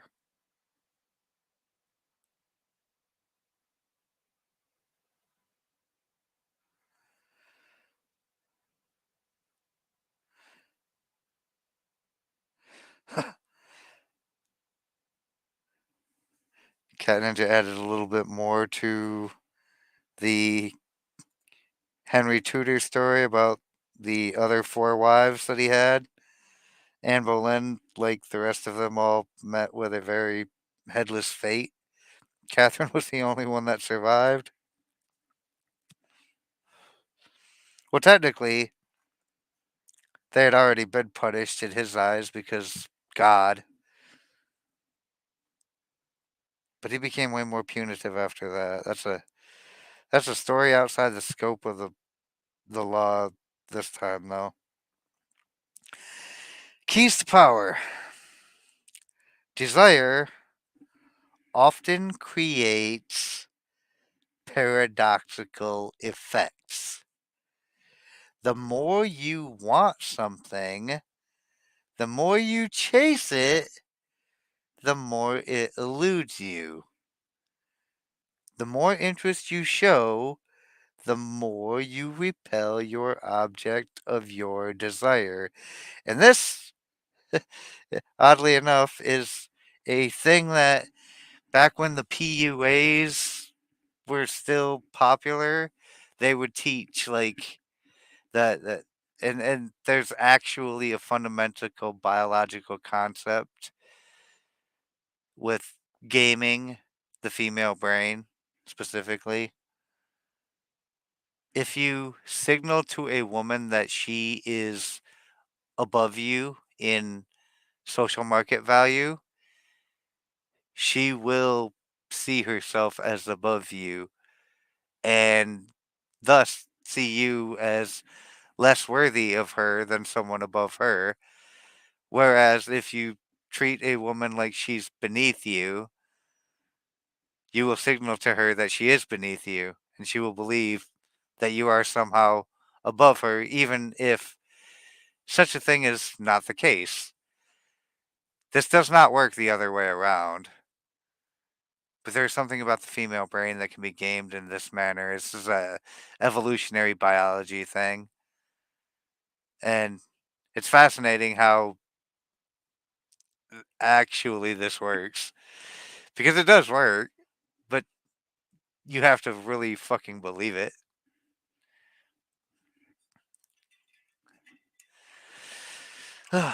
Because she can also tell when you're lying and bullshitting. She'll see right through it too. And then you lose all the mystique of this power play. But yeah, if you show a lot of interest, that's creepy, clingy, weird. But if you act very aloof and nonchalant, like you could really give a fuck less, that really gets them interested in as into why you're not interested in their wiles and more interested in other things. And it will spark something inside their tiny little peanut-sized brains. I'm just kidding, ladies. You know I love you. Wink, wink. Hmm. This is because your interest is too strong. It makes people awkward, even fearful. Yeah, it's creepy, right? Uncontrollable desire makes you seem weak, unworthy, pathetic. Facts. I mean, that's yeah. The opposite is true too. Like even if you're a woman, like acting this way towards a man, that's going to be off-putting too. To be very clingy and very like needy. Nobody actually really fucking cares for that at all. That's not an admirable trait because it is seen as weak and unworthy. Like that's just your natural reaction to it. Like anybody who's like way overly like obsessive, like it's it, it's it's bad. Like it is not a behavior that's going to get you very far. It's counterintuitive, but you need to turn your back on what you want. Show your contempt and disdain. This is the kind of powerful response that will drive your targets crazy. They will respond with a desire of their own, which is simply to have an effect on you. Perhaps to possess you, perhaps to hurt you. If they want to possess you, you have successfully completed the first step of seduction.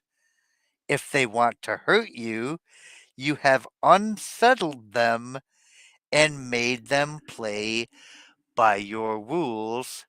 See Laws 8 and 39 on baiting people into action because there are so many of these laws that are so intertwined into different little subsets. We'll see Law 39 very soon. Constant or regular attention would be a dream?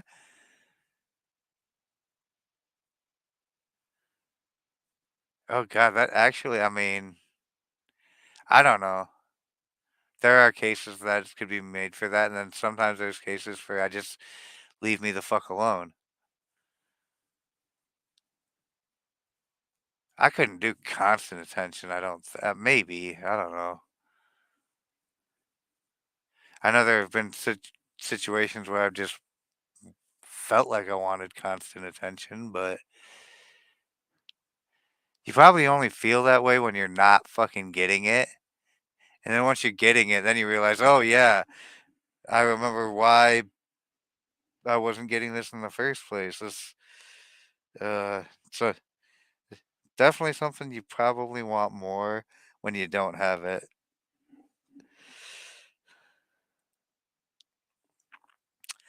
Contempt is the prerogative of the king.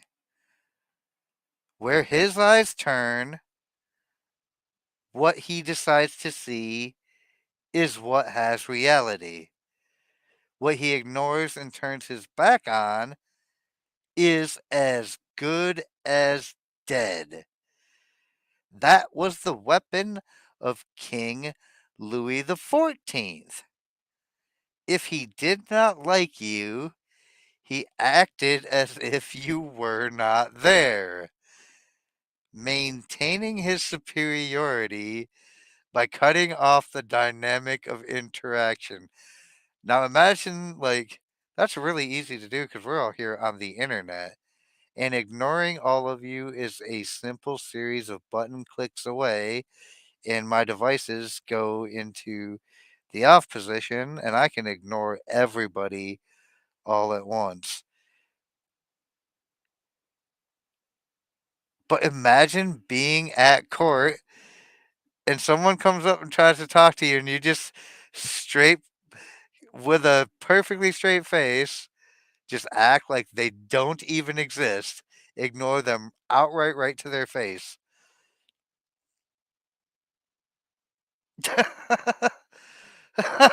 Oh man, that is a big dick power move right there to just completely not acknowledge that someone even exists at all. Oh my goodness. This is the power you have when you play the card of contempt, periodically showing people that you can do without them. If choosing to ignore enhances your power, it follows that the opposite approach, commitment and engagement, often weakens you. By paying undue attention to a puny enemy, you look puny. And the longer it takes you to crush such an enemy, the larger the enemy seems. When Athens set out to conquer the island of Sicily in 415 BC, a giant power was attacking a tiny one. I mean, we can see right now a giant power, Israel, attacking a tiny one, Gaza.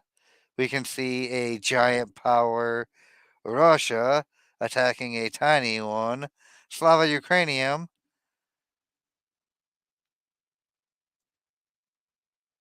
I mean, I'm not gonna lie, it's taking Russia a lot longer than I thought it would take them to get this shit over and done with. But I don't think they're trying to go full scorched earth. It's not looking the other way on. It's not looking that way on the other front. It's looking very scorched earth, or rather, bombed out parking lot. I don't know. It's bad at this point.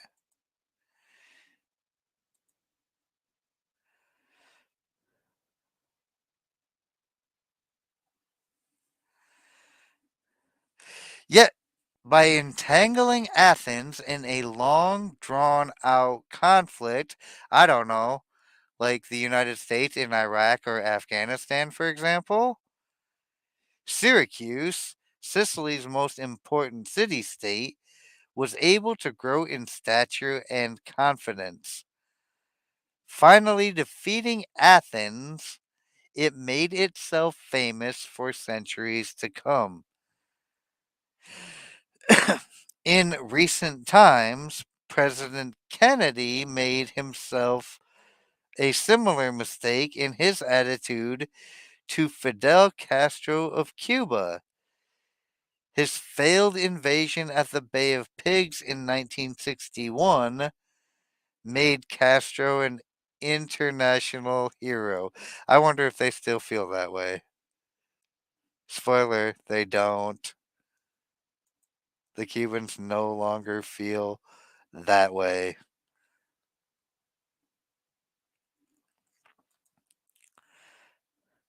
A second danger. If you succeed in crushing the irritant, or even if you merely wound it, you create sympathy for the weaker side. Critics of Franklin Delano, piece of shit number two Roosevelt, well, I don't know, technically he's piece of shit number three, complained bitterly about the money his administration spent on government projects. Bitch, we are still complaining to this day.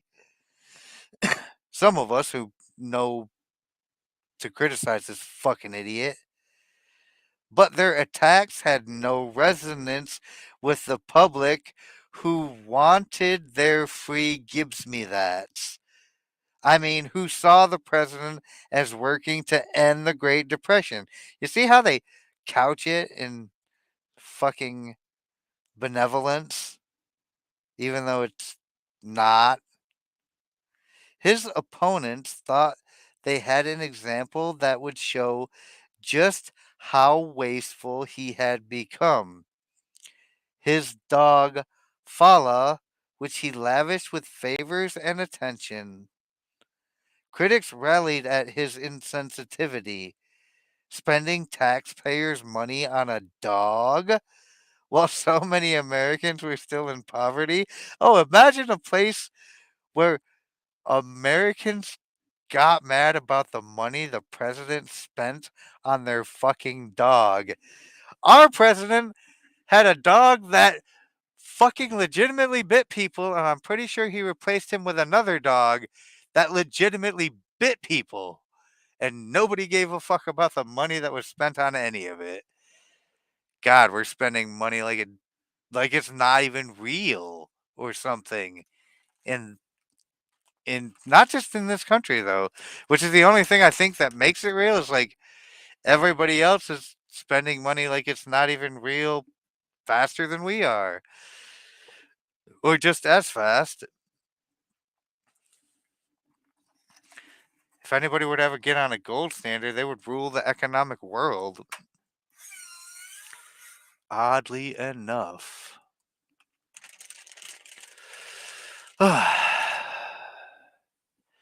Spending taxpayers' money on a dog while so many Americans were still in poverty, just like they are today. But Roosevelt had a response. How dare his critics attack a defenseless little dog? Oh my god. Does this sound like the fucking argument they still use to this day? Like if you criticize COVID policies, you want grandma to die. They said that shit.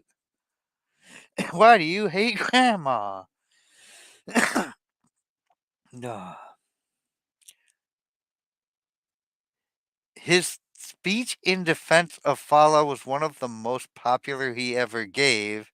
In this case, the weak party involved was the president's dog, and the attack backfired. In the long run, it only made the president more sympathetic, since many people will naturally side with the underdog.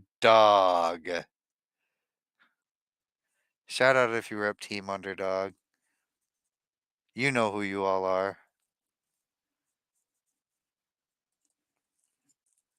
Just as the American public came to sympathize with the wily but outnumbered Pancho Villa. Like everybody likes this the guy who's facing the odds. Like if you'd have lined up David and Goliath right next to each other and been like, "We got to fight. Who are you gonna take?" Everybody's gonna root for David, but all the smart money's gonna bet Goliath. I'm just saying. In the real world, the underdogs are the long shot because they don't win, and everybody wants to be on the winning team. But everybody loves a good underdog story. It is tempting to want to fix our mistakes, but the harder we try, the worse we often make them. It is sometimes more politic to leave them alone. I need to write that down. In 1971, when the New York Times published the Pentagon Papers, a group of government documents about the history of U.S. involvement in Indochina, Henry Kissinger erupted into a volcanic rage. Furious about the Nixon administration's vulnerability to this kind of damaging leak. So basically, they exposed the government being the corrupt pieces of shit they always have been. And this damaging leak damaged the strength of their administration, being corrupt pieces of shit as they have always been, but powerful.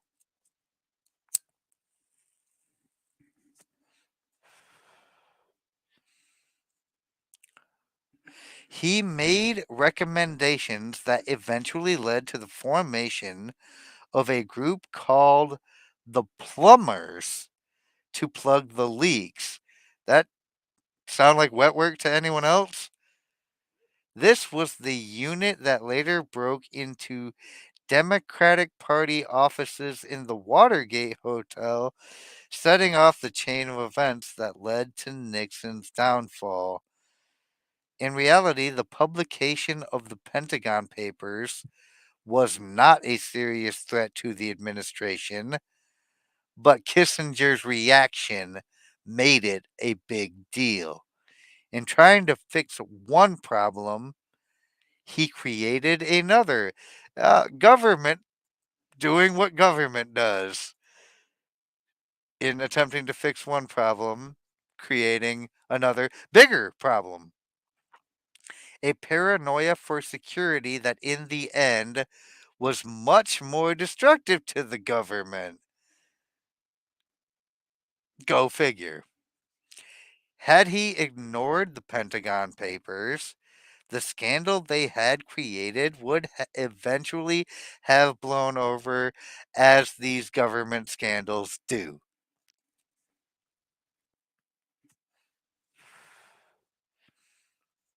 This is my completely unsurprised face.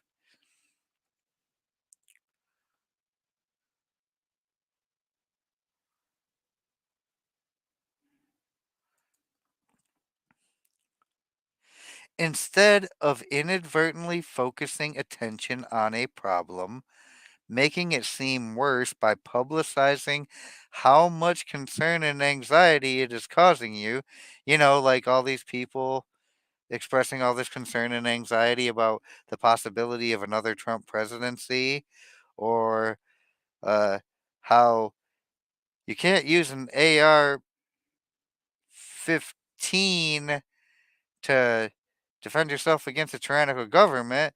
However, like, okay, well, then it's cool if I keep my AR 15 then? No, give me that!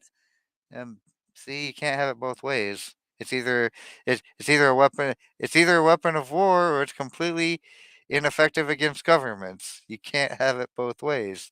You stupid shit motherfuckers.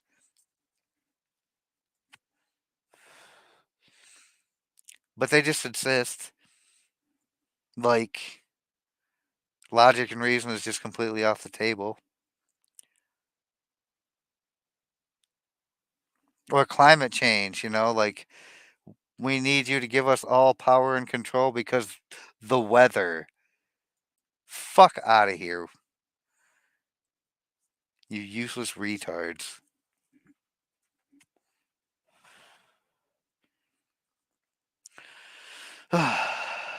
It is often far wiser to play the contemptuous aristocrat, not deigning to acknowledge the problem's existence. There are several ways to execute this strategy. First, there is the sour grapes approach. If there is something you want, but that you realize you cannot have, The worst thing you can do is draw attention to your disappointment by complaining about it. Okay, I'm writing this down. Give me a second. An infinitely more powerful tactic is to act as if it never really interested you in the first place. Oops, fucked that one up, didn't I?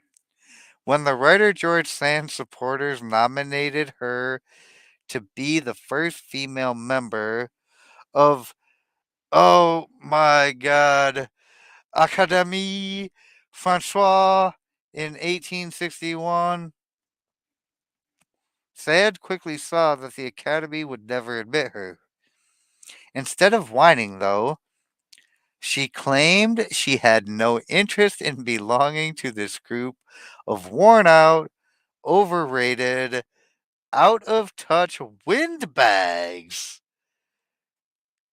Her disdain was the perfect response. Had she shown her anger at her exclusion, she would have revealed how much it meant to her. Instead, she branded the Academy a club of old men. And why should she be angry or disappointed at not having to spend her time with them? Crying? Sour grapes is sometimes seen as a reflection of the weak. It is actually the tactic of the powerful. I didn't want to fucking play with you anyway. Oh, by physical copy? I mean, it doesn't have as many highlights as my Bible does, but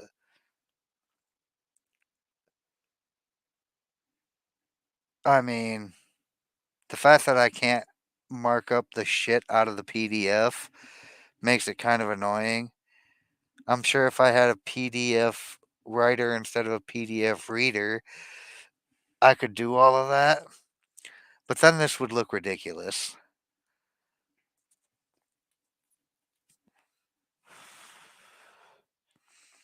But yeah, it's a really good power play. Oh, you didn't want me to be in your club? Well, I didn't want to be in your stupid fucking club.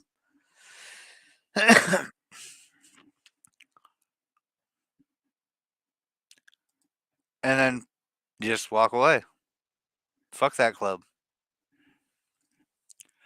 I mean, women's sports? I didn't even want to play women's sports. Fuck out of here. Like,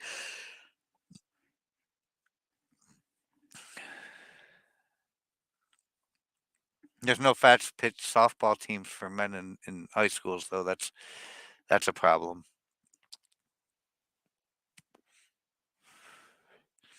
Second, when you are attacked by an inferior,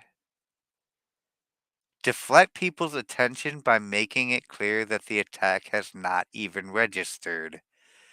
Look away or answer sweetly, showing how little the attack concerns you. Similarly, when you yourself have committed a blunder, the best response is often to make less of your mistake by treating it lightly. Former candidate for president Vivek Ramaswamy was a master at this particular tactic of just, even when people that were way above his weight were punching at him, he just let shit roll off his back like it didn't bother him at all because he didn't let the shit get to him. He had a principle platform that he stood on, and every time they tried to bring personal attacks against him, he could brush them off, but he called out the people that i- strategically felt needed calling out, which I thought was masterful. Like, as far as running a campaign to go from a complete unknown, a zero, to almost 10% support in the first caucus, like that's a pretty big groundswell. So you got to learn when to just let people who are insignificant, like trolls, especially since we're on the internet and shit, right? Like, all that bullshit. Like, people that are beneath you just need to roll right off your back. Because if you respond, you give them promotion and publicity unnecessarily, and you make yourself look weaker by acknowledging them. I've seen a lot of people that are like influencers or celebrities or social media types fall into this trap of like getting into like Twitter wars and shit with people that are insignificant. It just makes everybody look retarded because they are. The Japanese Emperor Gosain, a great disciple of the tea ceremony, owned a priceless antique tea bowl that all the courtiers envied. One day, a guest, Dainagon Tsunehiro, asked if he could carry the tea bowl into the light to examine it more closely. The bowl rarely left the table, but the emperor was in good spirits, and he consented. Oh, dear God, I know where this is going. As Dainagon carried the bowl to the railing of the veranda, however, and held it up to the light, it slipped from his hands and fell on a rock in the garden below, shattering into tiny fragments. Oh boy, you have just smashed the emperor who is devout in the tea ceremonies antique tea bowl of which everybody was jealous, envious, if you will. The emperor, of course, was furious. It was indeed most clumsy of me to let it drop in this way, said Dinagon with a deep bow. But really, there is not much harm done. This Edo tea bowl is a very old one, and it is impossible to say how much longer it would have lasted. But anyhow, it is not a thing of any public use, so I think it rather fortunate that it has broken thus. This surprising response had an immediate effect. The emperor calmed down. Dinagon neither sniveled nor over apologized, but signaled his own worth and power by treating his mistake with a touch of disdain. The emperor had to respond with a similar aristocratic indifference. His anger made him seem low and petty, an image Dinagon was able to manipulate.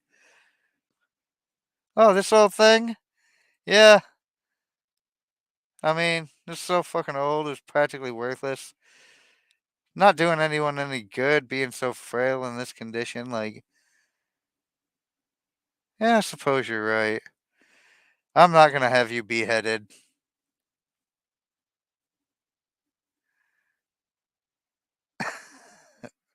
I mean,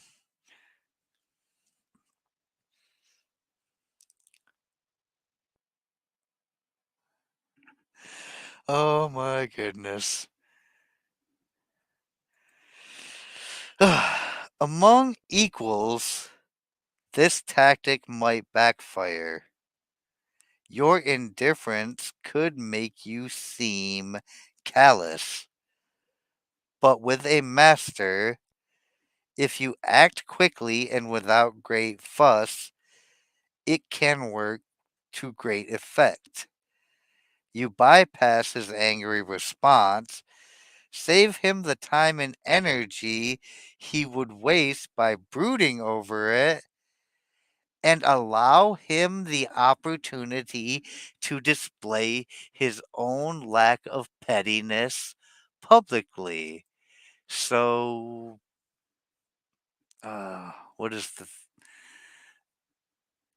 Law number one, you do not outshine the master. You allow your mistake to be something beneath him getting angry over.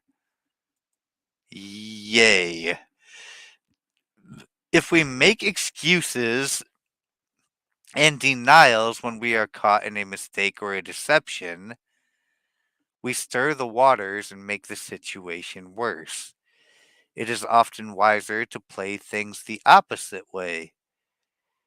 The Renaissance writer Pietro Aretino often boasted of his aristocratic lineage, which was, of course, a fiction, since he was actually the son of a shoemaker. But when an enemy of his finally revealed the embarrassing truth, word quickly spread, and soon all of Venice, where he lived at the time, was aghast at Aretino's lies. Had he tried to defend himself, he would have only dragged himself down. His response was masterful.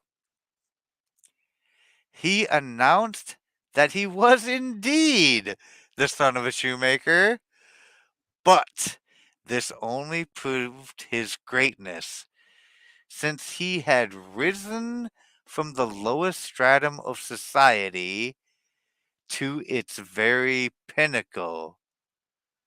From then on, he never mentioned his previous lie, trumpeting instead his new position on the matter of his ancestry.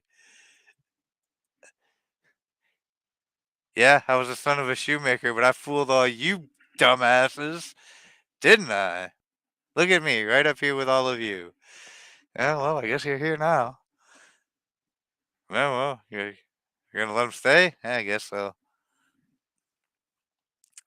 Remember, the powerful responses to niggling, petty annoyances, and irritations are contempt and disdain. Never show that something has affected you or that you are offended. That only shows you have not acknowledged a problem. Contempt is a dish best served cold and without affectation. I thought that said affection at first. I had to read it twice. No affectation. None. I mean, long story short, so fucking what? And, and, and so fucking what? And I mean, this whole complicated law with all its examples boils down to so fucking what? And if you take anything away from the couple hours we've spent here so far, I hope it's that. Image. The tiny wound. It is small but painful and irritating. Like a paper cut. You try all sorts of medicaments. You complain, you scratch and pick at the scab. Doctors only make it worse, transforming the tiny wound into a grave matter. If only you had left the wound alone, letting time heal it, and freeing yourself of worry. Anyone ever had that tiny little irritation that became a giant festering problem? These things happen.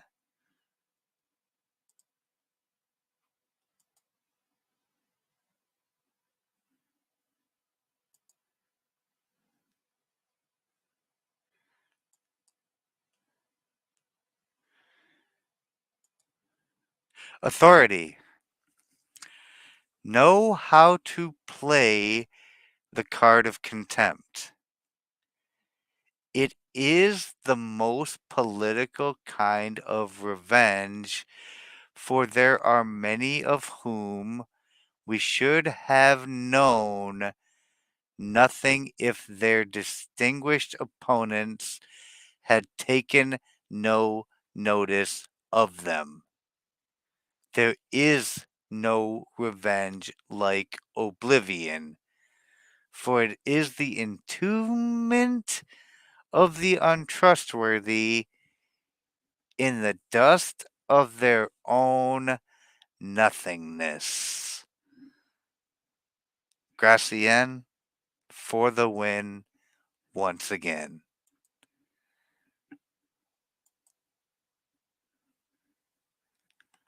And yeah, that is a big thing. Like when you give someone that credence and acknowledge them, you make them more important than they otherwise would ever have been. Or you may serve to. You may not always, but you may serve to. Reversal. This is going to probably be the most interesting part.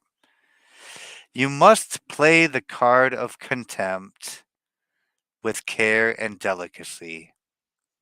Most small troubles will vanish on their own if you leave them be, but some will grow and fester unless you attend to them. Ignore a person of inferior stature, and the next time you look, he has become a serious rival, and your contempt has made him vengeful as well. The great princes of Renaissance Italy chose to ignore Caesar Borgia at the outset of his career as a young general in the army of his father, Pope Alexander VI. By the time they paid attention, it was too late. The cub was now a lion, gobbling up chunks of Italy. Often, then, whilst you show contempt publicly, you will also need to keep an eye on the problem privately, monitoring its status and making sure it goes away. Do not let it become a cancerous cell. Can anybody give me an example of something that we've ignored for too long and has now become a cancer that is destroying everything it touches?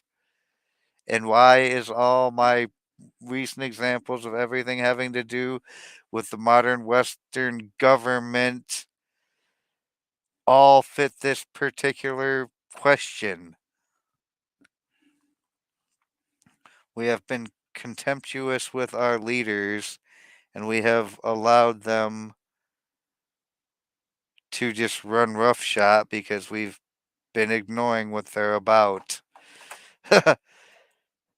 I was specifically speaking of the people in power who have been allowed to just like do whatever the fuck they please at our expense. But yeah, these goddamn troon squatters.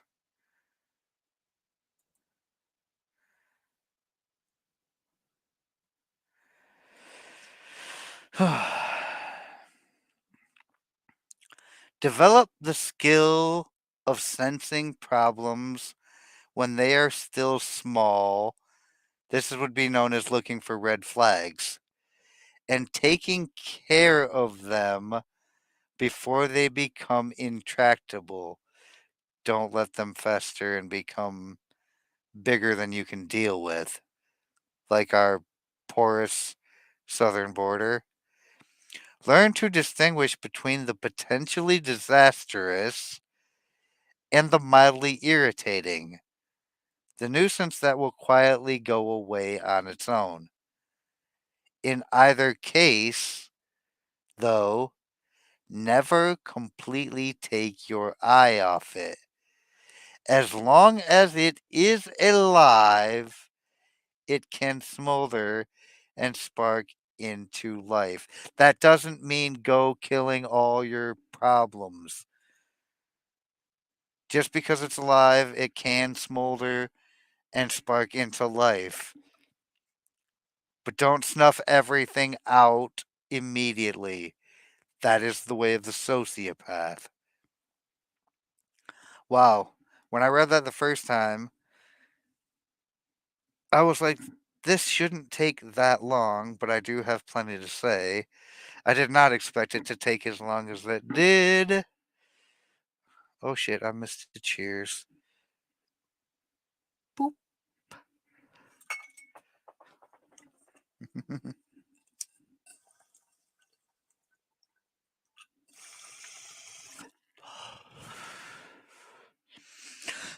But yeah, there's somebody who has a significant difficulty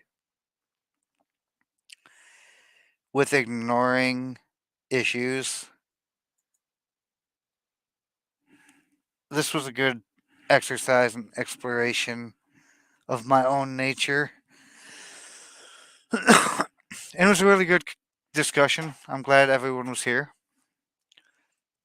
Thank you all to everybody in chat who contributed your thoughts, feelings, questions, and concerns.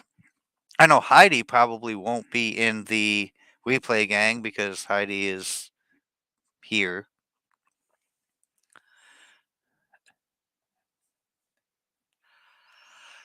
She's lagging though. But for all the wonderful people who are in my replay gang, if you have any thoughts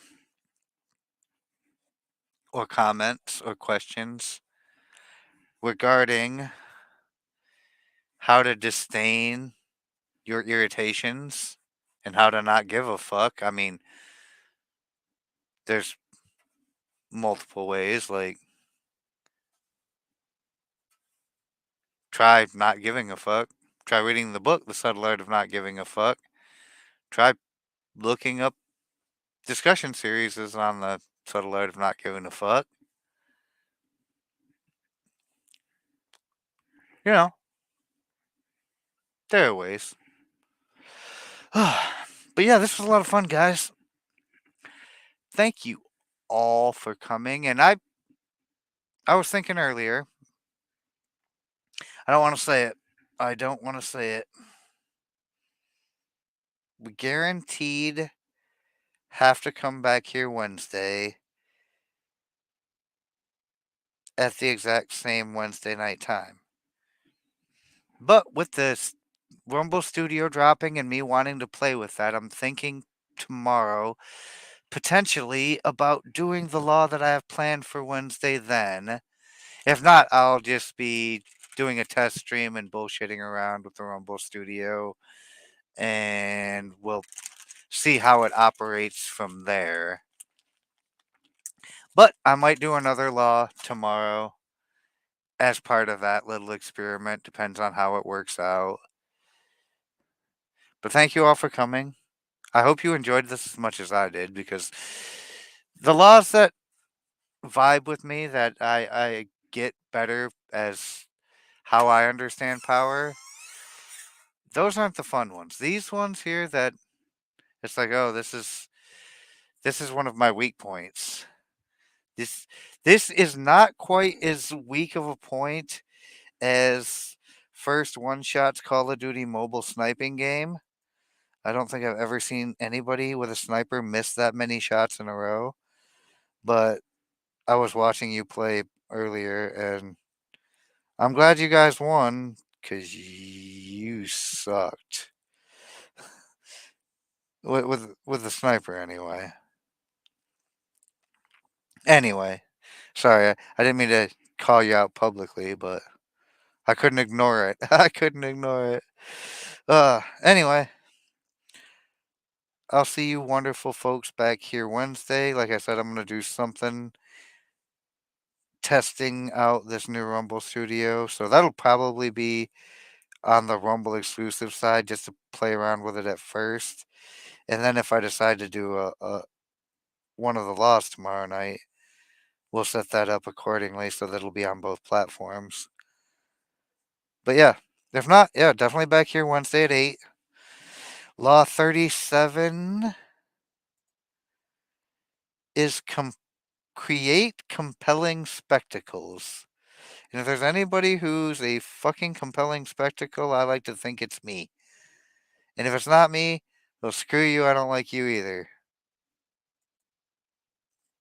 Yeah, well, you were lucky you were only shooting bots, my dude, because I watched you miss like 10 shots on bot.